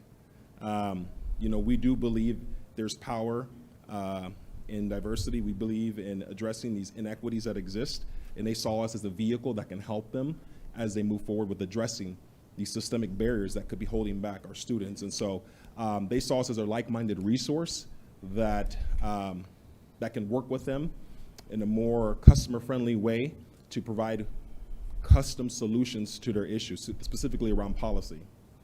Thank you. But I'm happy to get the feedback, and I'm happy to get that information to your superintendent. Yeah, if they could, if they had a point of contact that can interact with our executive team to give them feedback. Thank you for taking the time to present for us, to us. Looking at the website and looking at these slides, I'm not seeing the cost of the platforms, the cost of services. Can you break down what the cost would be to not only implement this, but also going forward? Yeah, so separate things. So policy and membership is one fee, and that's at $20,000 for 12 months. Okay, so a little over $1,600 a month. But that includes the platform, that includes the customization of 50 hours with our legal team to ensure that your policies are being customized to your needs. That also includes the leadership development programs that we have, the new board member orientation, school finance, the governance framework trainings. So you don't only just get the policy, that cost also includes your membership within the Alliance and access to trainings which are available to our members at no additional cost. So it's all inclusive. So to be clear, the setup is $20K for 12 months. That includes the membership, and that's ongoing. Even in year 2, we don't need the setup. We're still paying $20,000 for the membership. Well, if you don't need this, the hope is that, again, it's a living and breathing document. So there might be times where we need to come back and customize it. At the end of that 12 months, if you no longer need the service, we will work with you on a case-by-case basis to ensure that you're still getting the maintenance you need. But it is true. Once you buy into our program, it is your document. It is your document. And so if you no longer need any policy customizations, we present it to you as is. But we will work with you on a one-on-one basis to figure out what that can look like beyond the 12 months if you no longer need that tailored service. Thank you for that clarification, because thinking more about this, we make our policy, we look towards ASBA, Trust, Copper State. What's the incentive for us to pay for this ongoing policy work if we have our own board lawyer here and we have our own district lawyer here to also guide us on the policy that's presented for us? Because to my knowledge, we don't consult with the ASBA when a lot of the policy comes to us on first read or on approval. Would you like to tap into that before I do? Well, what we found is a lot of the policies that you might have on the books are quite outdated. You'll find some policies that reference floppy disk. And so while you might get your policies from whoever it is, ASBA currently, that's a one-size approach. And so, yeah, you could approve it, but is it necessarily, are those policies helping you advance the work in Phoenix Union? Or are they just keeping you legally compliant? And so the incentive with us is you actually get the time. We take time with your staff and with you as a board to gather the feedback, to make those necessary changes so that way it is effective. Having policy is not good enough. You need to have effective policies on the books. And as you all continue down this road of student outcomes and various frameworks, it's going to be important that you review these policies and you go through these policy diets, and that's what you get with us. So we're not taking a shotgun approach as this manual works for all of our clients. They're all individualized and customized to what Phoenix Union's needs. Creighton and Cartwright might be, obviously have different needs than Phoenix Union, right? Even though you all are feeders, but it's important to have that localized policy on the books. And so that's the incentive. Not to mention the other benefits of advocacy, having the alliance, the yearly trainings that we're going to have, the experts you're going to have access to throughout the year during your membership. Yes, and just to add to that, I think it is just the argument of bespoke services versus generalized services. So one thing that we are not in the business of doing is creating a generalized policy that we try to give to as many districts as we can to purchase and utilize our services. Our goal is to have a smaller footprint in the market and to provide a bespoke service for those school districts where we understand intricately the needs of that school district. We sit with your directors, we sit with your assistant soups, we sit with all of your department heads, and we ask them, how do you and your department use policy? What frustrates you about policy? What do you like about policy? And we will sit in in-person meetings day after day with those individuals and start tailoring that policy to your needs, because local school districts have local control as a matter of law for a reason. And if policy is the backbone of schools, then your policy backbone needs to be you and uniquely you. And so that's what we are hoping to achieve here with you, and that's what we're hoping to achieve here with Copper. One last question for me, and I'll turn it over to anyone else who wants. Again, looking at the website, there's not much information there. I'm not seeing very much information about your staff, your team. What are the credentials? What are the legal credentials in the state of Arizona that that we would trust? I mean, how many of your staff are lawyers, are looking at these policies with an Arizona lens? Yes, ma'am, that's a good question. So I'm a shareholder of a law firm. We have 19 attorneys now. We are started and based out of Texas primarily. We have a Phoenix office here with local counsel. Martin Quezada is with us here locally. And there are 4 of us that hold Arizona licenses, dual license with Texas as well, myself included. So a total of 5 attorneys practicing eligible to practice in Arizona, and we have 2 more on their way up. We also have 2 of our board members that sit on our governing board here with us in the audience tonight. Thank you. Mr. Del Palacio, can you go back to the slide on programs and services? Yes, sir. So is it fair to characterize the policy services and legal services as the core product, and then leadership development and government relations is included in the membership? That's right. Okay. And then can you, since those 2 things are included in the membership, the leadership development and the government relations, can you kind of describe how that might be different to other competitors here in Arizona? Yeah, thank you for that. Great question, and great question, Madam President, you had as well. Thank you for asking those. And so with us, we don't take a one-size-fits-all approach when it comes to government advocacy.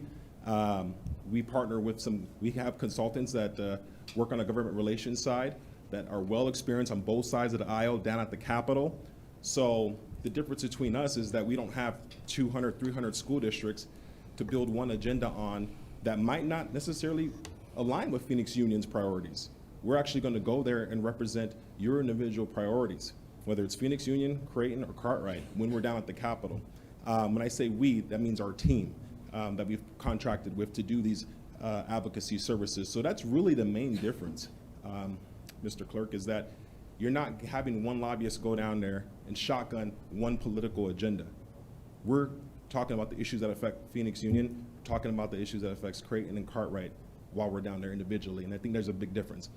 Not only that, our folks have, like I said, good relationships with folks on both sides of the aisle, which you know are key to helping to advance some of the important initiatives that we're supporting.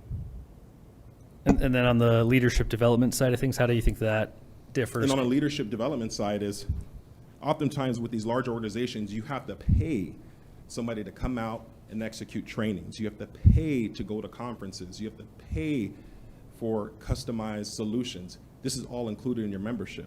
Like I said, mentioned the new board member orientation, school finance, so on and so forth, the governance framework training, that's all included. There's no additional cost, there's no additional fees for having us come out. There's no additional fees for you attending any of our events where we're providing this leadership development, and that's another huge difference that you get with us. So in the long run, there's a cost savings. With other organizations, you might pay $14 for membership and maybe $5 or $8 for policy, but then you still have to pay to attend trainings. You have to pay to have someone come out and maybe design a program specifically for you with your governance needs. And so really, you're getting all for one cost.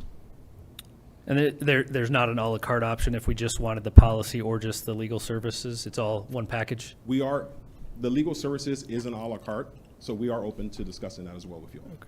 Okay. And then with the 50 hours of legal services that is included in the membership, that's annual, do you envision that in, maybe examples with Creighton and Cartwright, is that primarily focused on helping to sort of refine the policy manual for the district, or do you envision, Mr. Quesada or Mr. Maddox coming and sitting next to our lawyers and giving us additional legal advice? No. Okay. And I can allow Nick to clarify. No, that's an excellent point. And so, no, we certainly play nice. We're not trying to step into anyone's shoes. So that is specifically for this sit-down process that we do, where we go through the policy with your staff, with your administration. Legal eyes are there for those hours just to make sure that those changes stay compliant with the board's vision of the policy and with the legal requirements for the policy. So it's simply for the modification of policy purposes. Thank you. I don't have any more questions.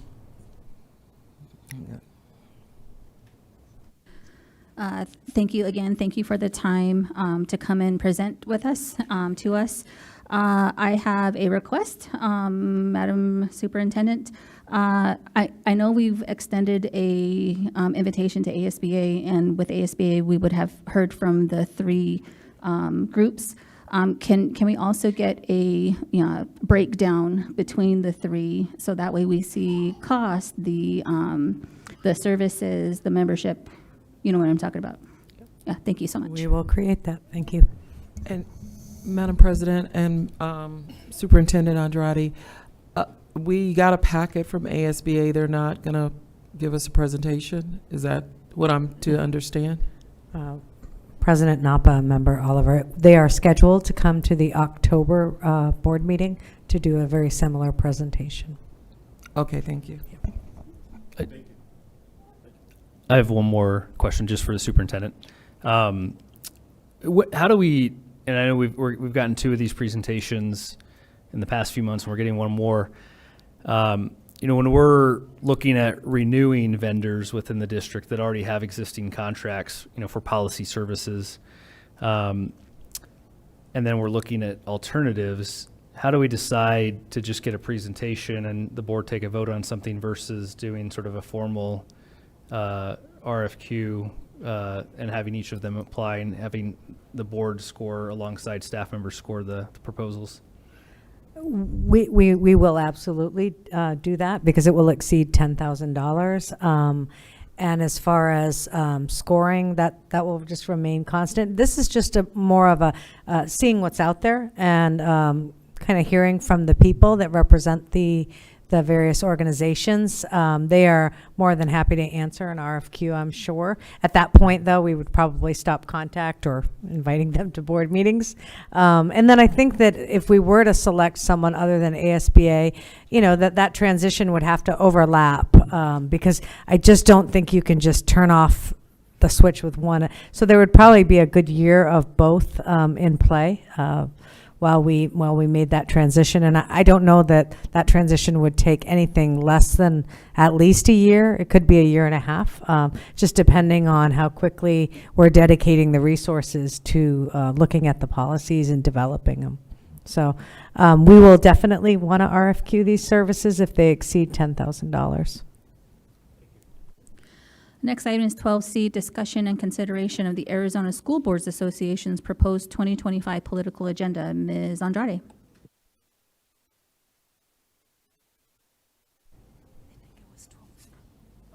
Oh, did we jump ahead? We can do that one if you want.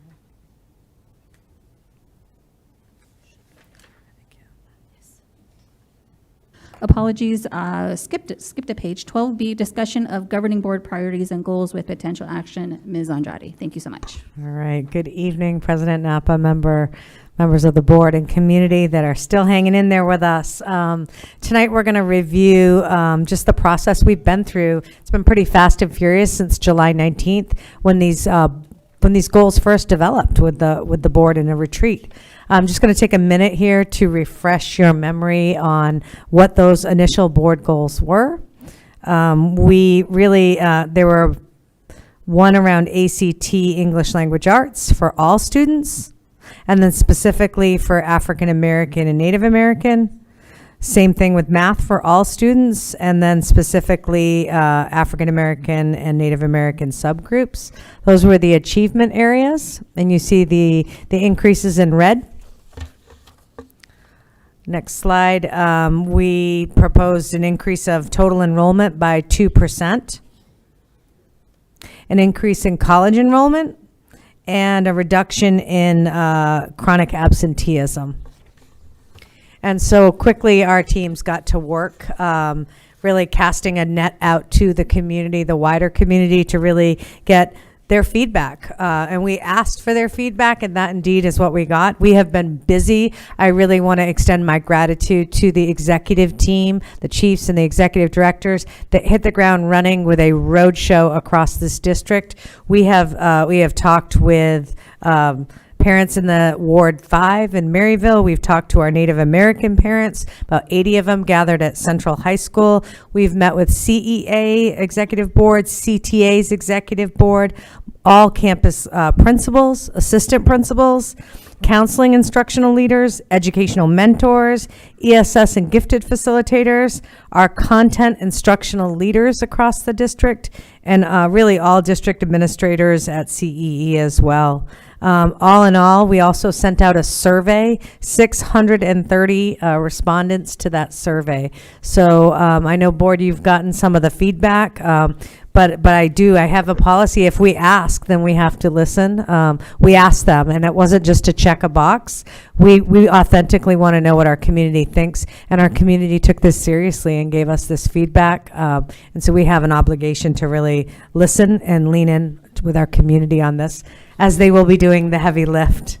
So again, the listening was not all, and the surveys was not all. We also simultaneously had teams at work here at the district office, really unpacking and digging into our data, building pivot charts, looking at data from every angle, and coming up with trends that are associated with these goals.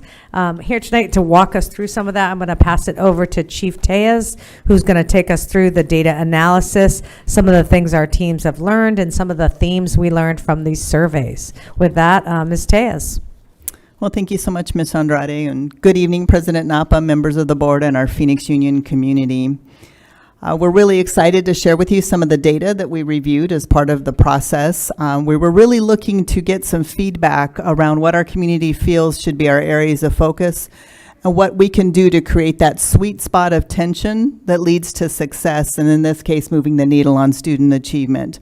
And we also realized that through this process, we have certain students that are going to need a little bit more support to be able to achieve those goals.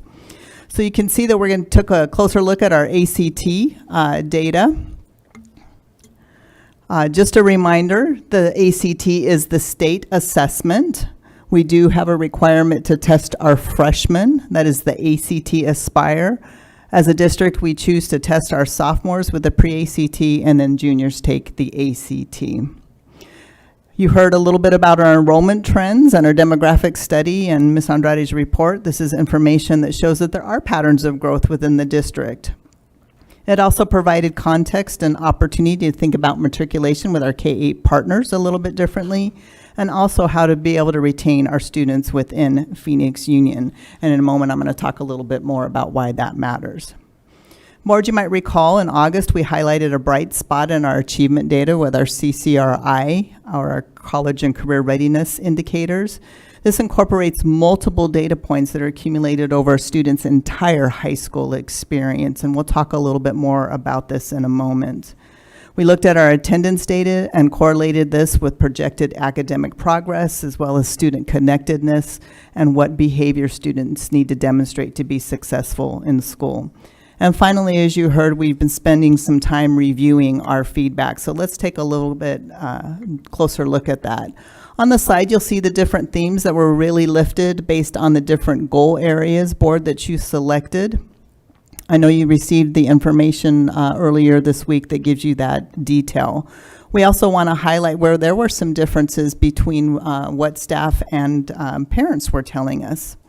So here you can see that our parents are asking for increased communication from our teachers and our campus leaders. They're also saying, teachers are telling us, we'd like to be able to provide our students with more resources at home to be able to support their students in learning. Taking a look at motivation and engagement, both teachers and students and parents told us that they want students to be excited about what they're learning. They gave us many ideas about how to incentivize learning and how to increase engagement.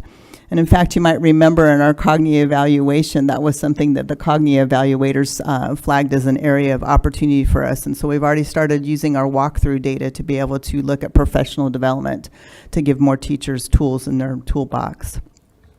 On the board agenda tonight, speaking of communication with our families board, you approved the use of a language line that will be able to eliminate language barriers with our families so that our staff is able to communicate with them. And lastly, we heard that our families really want to ensure that students are exposed to curriculum that offer a variety of perspectives, so those don't teach to the test. And so staff told us on the flip side of that, they want to make sure that the curriculum is aligned to what students are being tested on. So let's take a look about enrollment here a little bit more closely. This is our matriculation, and we wanted to take a look at different points in time. So I'm going to follow the blue line across here. This is this year's senior cohort. So you can see as freshmen, they started the year with just over 6,400 students. At that time in the spring, they took the ACT or the Aspire exam, and you can see that they were almost 7,300, so that class really grew. And it's important, board, that you know, regardless of when students enroll in Phoenix Union, if they're here in testing season, they get to test with us.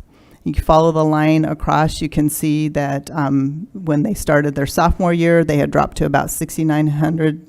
When they were taking the pre-ACT, they were at 6,800. Their junior year, when they took the ACT, 6,100, and they ended the year with 6,000 students. And so mobility matters. And it's really tough when we get a student in January and they've got a test in April because the volume of supports and services that we've been able to provide to other students who have been with us aren't available to those students. And so keeping them with us is a big deal. All right, so let's take a closer look at ACT, and this might be a little bit overwhelming, but don't worry, I'm going to walk you through it very quickly. So on the left-hand side, you will see that these are predicted scores, and the top of the graph is where the kiddos actually landed. And so the state sets proficiency at a magic score of 19. So if you take a look at the graph, we're going to use the row that's labeled predictor score 19 to 23. If you follow the row across, you'll see the number of students in the boxes and where they scored. So for that row, you can see in the range that we had one student that scored an 11. If you continue to follow it across, you had 10 students that scored an 18, 13 students scored a 20, and one student went above and beyond, although predicted to be between 19 and 23, they actually scored a 29. So if you look at the larger picture of this, if you are in the purple area, the students didn't meet. They fell below the predicted range. The white band in the center, that means they hit that predicted score, and then the green means that they went above and beyond that predicted range. Okay, so this is for this year's seniors. The chart that I just popped in on the right is for our cohort that is coming up. They'll take the test this spring in 2025, and they will graduate in 2026.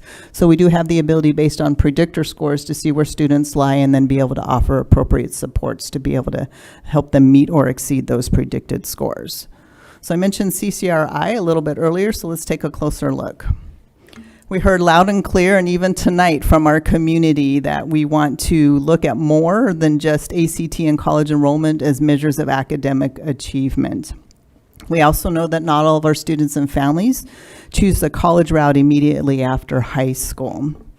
You might remember in our fall retreat last year and in Ms. Andrade's report last month, we have the ability to look at the college and career readiness indicators, and that's an area of opportunity for us. So you might remember the red points are career points and the blue points are college readiness points, and it's a look at their overall experience. So if you take a look at the screen, we're going to take a quick snapshot at Maryvale.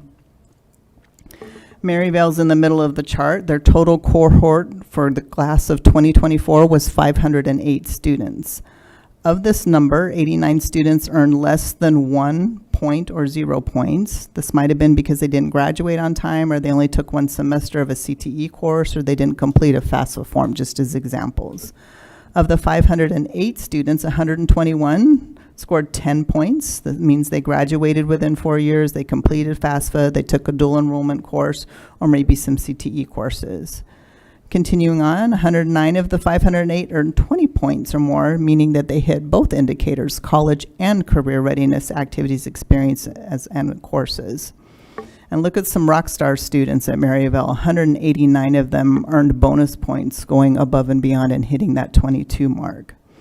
So board, we really think it makes a lot of sense for us to take a look at college and career readiness through a different lens, and I'm going to turn it over to Ms. Andrade in just a little bit, but I just want to highlight when students are hitting that benchmark of 19 or higher, they're taking the dual enrollment courses, AP courses or IB courses, they're graduating with their cohorts, they're completing FAFSA, they're taking their CTE courses for high demand, high wage jobs, and I'm not talking floppy disks, I'm talking AI and preparing them for the future that we can't even imagine yet. It matters. That really helps us achieve our mission of preparing every student for success in college, career, and life. And with that, I'm going to turn it over to Ms. Andrade to bring us home. Thank you, Ms. Tejas. Nice job. Again, I'm going to take us right to the proposed revised goals from their current state. The team considered using the predictions based on this upcoming cohort. Again, it's a different group of students where their predicted ranges are, and these were the numbers that the team felt like it was enough of a reach, given that it's a shorter school year to accomplish it, but yet still in line with the board goals. We also took out the college going goal because we heard from our community that not everybody wants to go to college. And then we heard, well, if they get there, well, do they stay? What's the persistence rate, right? So could we look at the CCRI for kids that go for certifications into industry? And it also encompasses college going. So we decided to take a look at how our last cohort did on the CCRI and analyzed our kids earning 0 points, our kids earning 10, 20, and 22. And our team felt comfortable with that goal of increasing the number of students that are earning 20 or more, and while at the same time decreasing the number of students earning 0 points. And again, that might be a fluid goal that has to shift each year. You start to get to a ceiling. I'm extremely proud of 42% of our seniors get the maximum points. But what if my kid's not in that 42%? You know, what does that mean? Because there's others that are just the minimum. So we really want to push all kids to those higher levels. Enrollment, we adjusted to 1% given the demographic study and where we know we are currently. We also want to consider at some point maybe looking at a holistic financial stability goal, because while enrollment is certainly one very strong arm of financial stability, it is not the only way to stay financially stable. And then we completely or wholeheartedly agree with the chronic absenteeism. After looking at the themes, one thing I would pose us, and hearing from the public and hearing from our experts, hearing from our teachers, one thing I would say we consider, because again, you heard tonight about our English language learners, and that is a historically marginalized group until very recently. And we cannot fall back to that. We cannot. But then at the same time, it's not a zero-sum game. Our ESS students need us too. And so then it just becomes this subgroup game. And I personally believe, if we can focus maybe one achievement goal on growth and one on ACT, a little bit of both. I don't know. I just think that we can capture a lot of ELL progress with growth. We can capture a lot of adaptive progress with our ESS kids that we're never going to know based on the ACT. We're never going to know how well they're progressing if we don't look at their growth from year to year. But those are just some things that I would suggest we look at. For right now, though, this is where our team has landed, given the goals that were developed by the board on July 19th. They certainly can move and shift from year to year, and I don't think it should stop us. Our next slide is our next steps, and this is where I get excited for the real work to begin. Again, at some point we want to adopt these board goals. We want to get them communicated out to our students, our families, our campuses. And then we want to start digging in with our campuses on data dialogues and giving them every tool to drill down, every pivot chart, everything that they need to provide the interventions, whether that's from NWEA or whether that's from the ACT, pre-ACT. What do you need to make these interventions happen and this enrichment happen on your campus? We need to do a lot of alignment with our own division and site goals. And then really we need to take a step back and look at a strategic plan with some strategic priorities. And again, continue to progress monitor with the board on these adopted goals. We'll bring you attendance. We'll bring you growth. We'll continue to bring you enrollment data throughout the year. But again, I think the real work is on getting out to the different wards and communities about the strategic priorities of this district as we move forward. And with that, I will turn it over to the board for discussion. President Napa? Thank you, Superintendent Andrade. I just want to highlight all the work that went into not only the board coming together and trying to hash out what these initial goals are, but also the outreach that our staff did to our faculty, staff, parents, and students. It really warmed my heart to see over 100 participants at the Maryville listening session. Quite honestly, I work in post-secondary, I work with high school students, and if we get 10 people to show up on a weekday, that's a win, and there were 100 there. And then also just to lift up, we had a whole table. I think we had 4 or 5 students from Maryville giving us very, very valuable feedback, and I really enjoyed that. Looking at these proposed revised goals, I appreciate, proficient 19 by 3%, like increasing that, and then coming down here for student groups, increasing Black Native American student groups by 5%. I think the only thing that's missing here is X to Y. So we know we want a 3% goal, but what's our current and what do we want to move it to? And that's the same for 2, 3, 4, and I think we're good with 5. But that's what I would like to see, and then also more specific deadlines, if we can. Goal number 1 says ELA ACT exam 2024 to 25. Someone who is not very fluent in what a lot of these exams are and how they are proctored, and when we get the data back, I think it would be good for not only the board but the public to understand what that deadline is, if that makes sense. And then the other thing, before I get feedback from or continue the discussion with our other attending board members, the intention was to take these proposed revised goals, potentially have action tonight to adopt them, but I personally feel uncomfortable moving forward with that with Board Member Ross and Board Member Para not here, and Senator Alston virtual. I feel like we all need to be here to make progress on this and then also to approve and vote. Anyone else have any feedback? No, that's a great point, President Napa. But I think one of the things, because we don't have the information, but we can't kick the can down the road if we don't have more than a quorum.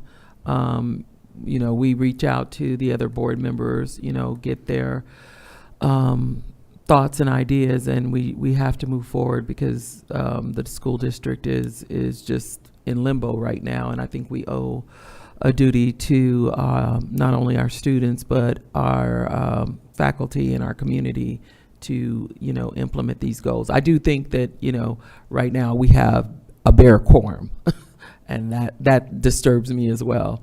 But maybe by the October meeting, we should have their feedback, if we can get their feedback on this, on how they feel about this, and then move forward in the October meeting at the latest. Thank you, Board Member Oliver. I wasn't clear, but that was also my intention, was to have something by October. Again, the intention was to have something by this meeting so that way we could approve, and again, don't feel comfortable moving forward with two of our members absent.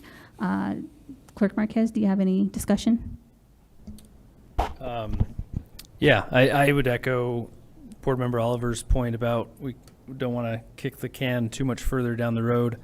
I know we're down a board member waiting for an appointment, and I know we've had some personal attendance issues amongst our fellow board members, so but definitely want to include everybody. I think we could potentially come to some sort of adoption and treat it like a first read, and give the other board members an opportunity to show up in October and vote on it again as a second read. I think to your point, President Napa, I think calling out where we're at instead of just having sort of vague goals with growth from this to this. I think that makes the goals more clear, is if we can ask staff to make those updates. Specifically on goal number 4, I think it's important for staff to determine what that date, I think TBD, is that at a rate to be determined so there's a 1% total enrollment increase from September 24 to September 25, and retained students enrolled at a rate to be determined. I think we need to figure out what that rate is. I don't know if anybody's got any ideas tonight, or if that's something we need to come back to in October. And then I think some of the public comments that I heard tonight, I just want to acknowledge, some comments around ACT being a sort of single test in time. I think we want to make sure we're giving, we're hearing our teachers and our principals when we say that, but I think hearing from the senior leadership in the district that we do the ACT Aspire as freshmen, and then the pre-ACT as sophomores. I would like to see us figure out a way between those 3 tests to show growth, so that even if we're not getting to that proficient score by their junior year, we can give teachers and principals credit for moving a student from whatever they got and were projected to get as a freshman to wherever they got by the time they were juniors. And I think one of the comments I heard in public comment was using this year as a baseline. So I don't think we're tying these goals at this point to any superintendent evaluation or performance pay for teachers and staff in the district, but I think it's important that we adopt these goals on first read tonight and second read in October. And then for the 25-26 school year, I think it's really important that we start that process now and think of these goals as an iterative process, that we go out and we're getting feedback from the community already for this school year.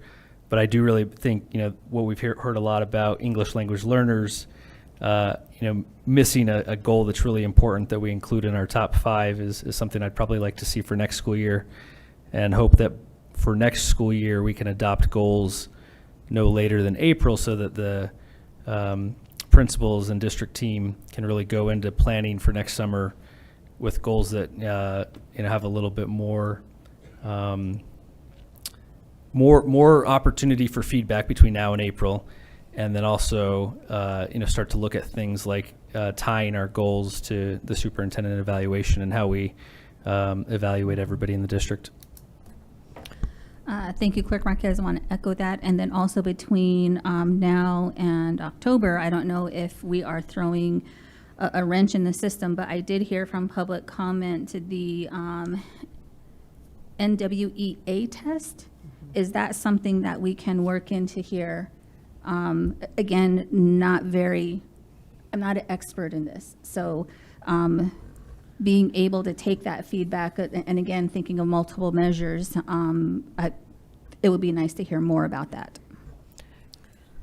Yeah, I think we want to be careful in that, yes, it looks like we have 5 goals, but if you really unpack it, if you're a principal or if you're at a site, those are 9 goals because you've got 3 ELA goals, one for all students, one specifically for African American, and one for Native American. So that's 3 just in English. And so again, adding on NWEA without kind of trading it out for something might be a lot for a campus to. And that's what I mean. Okay. So Okay. Multiple measures in here, trading it out, I think that's good. And I think that's a really great point about these goals.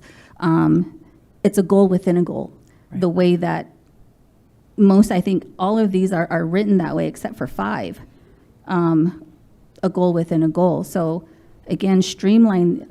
I know that this is the first year that we're doing this. It's first crack, and we're making good progress. But a straightforward goal that reads well and is simple to understand, I think, is something that we need to work towards. Because again, we have 5 goals here, but there are actually 9, and I don't think that's strategic or fair to administrators, principals, and especially our faculty and students. Well, and President Napa, one thing I can tell you that I've heard from teachers, not so much from the parents, but from the teachers and the educators, is that, this era of high stakes testing is over. There's a lot of accountability. The teachers on the schools, they want these kids to test and do well. And there's just not a lot of skin in the game necessarily for the students. And so some of them, in their frustration of years of standardized testing, and as you could see from the chart, don't always perform to their potential, or the tests could be seen as bias. I think with the NWEA, because it's adaptive, it meets the student where they're at and adjusts as the student moves through the assessment. But again, I think there's 2 ways you could measure growth. One can be from our Aspire, Pre-ACT, ACT. There's predictions, and those that go above or at their predictions, that's awesome. Those that fell below, we got to figure out why that was. Or we can look at it map testing from year to year as well. I think either could work. What I think is important is that we capture a growth goal that includes growth for all of our marginalized subgroups. I appreciate African American and Native American being called out, but the data is equally alarming for our ELL and ESS. So it's hard to answer to that. Yes, thank you for that. And our original board goals that we did in July, we only had Black and Native students listed in 1 goal, right? And not in 2. That was my recollection. So I'm wondering why we're focusing on those 2 groups in two goals. And it is my understanding from working with Mr. Klaben that we were looking at the outcomes of those subgroups across the board. So I'd have to go back and just double check that, but it was my understanding that we were looking at them in English language arts and in math. Yeah.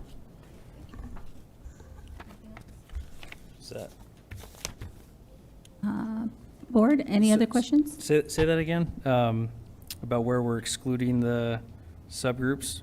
So they're included in the revised goals for 1 and 2, but do we need to include them? No, the question was the subgroups are in 2 different goals, and I thought they were just in 1. But if you look at our original board goals, slide number 2, Yep. they're actually listed under English ELA and math. Yeah, I think So, yeah, thank okay. you. Any further discussion? Yes. I think it's important. So I think map testing sounds like a great tool that we should be using to measure growth. But I think it's also important, as Ms. Tejas pointed out, is the ACT is the state test. And so we're getting compared to other districts across the state based on that test. And I think as you pointed out, President Napa, that you want to see sort of the goals include where we're at instead of just talking about the growth numbers. I think there is a pretty stark disparity, especially within our subgroups. So I think the ACT is probably the right measure because that's how the state is measuring us based on our letter grades that we're getting as a district. But I do think the map testing is important as a tool that we should be using as well in the district. So can I? So to be clear, would you like us to bring back some choices on proposed revised goals using growth with ACT? Using growth with MAP, or just leaving as is? My opinion Both? at this point is to probably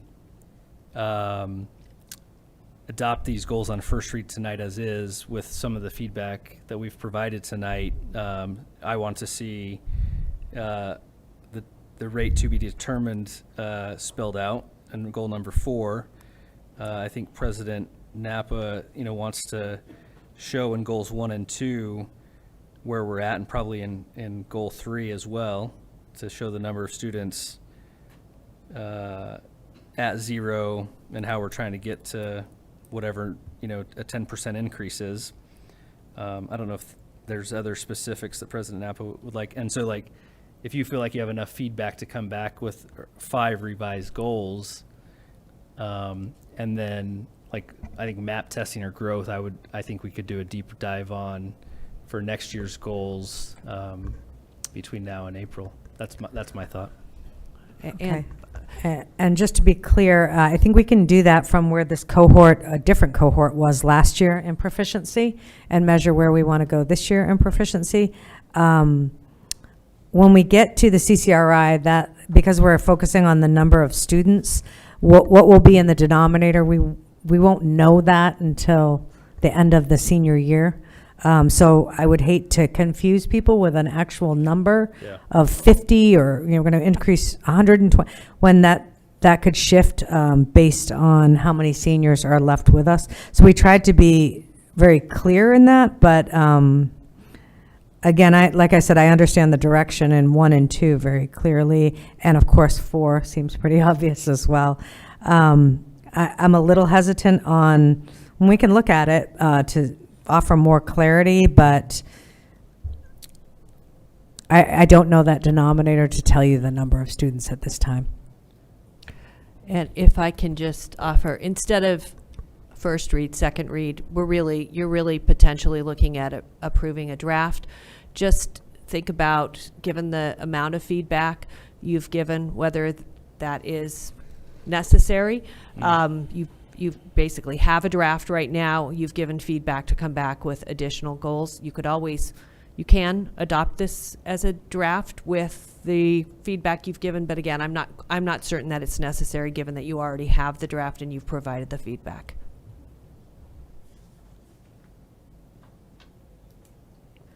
What I heard was we don't need to make a motion. We can just move forward with the instruction to the superintendent. Absolutely. Okay.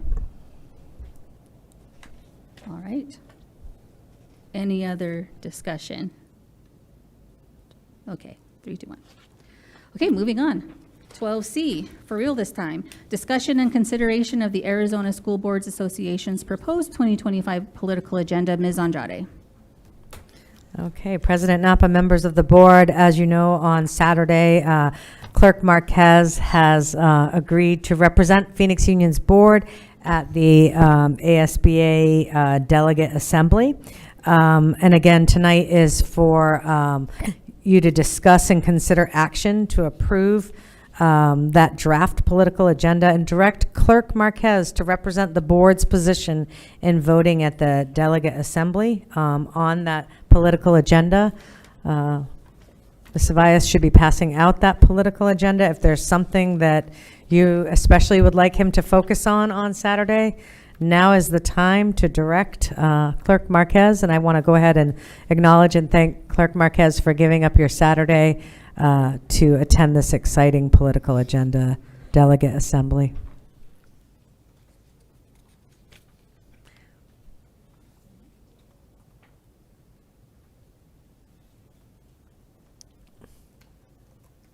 Do we have any discussion on the political agenda?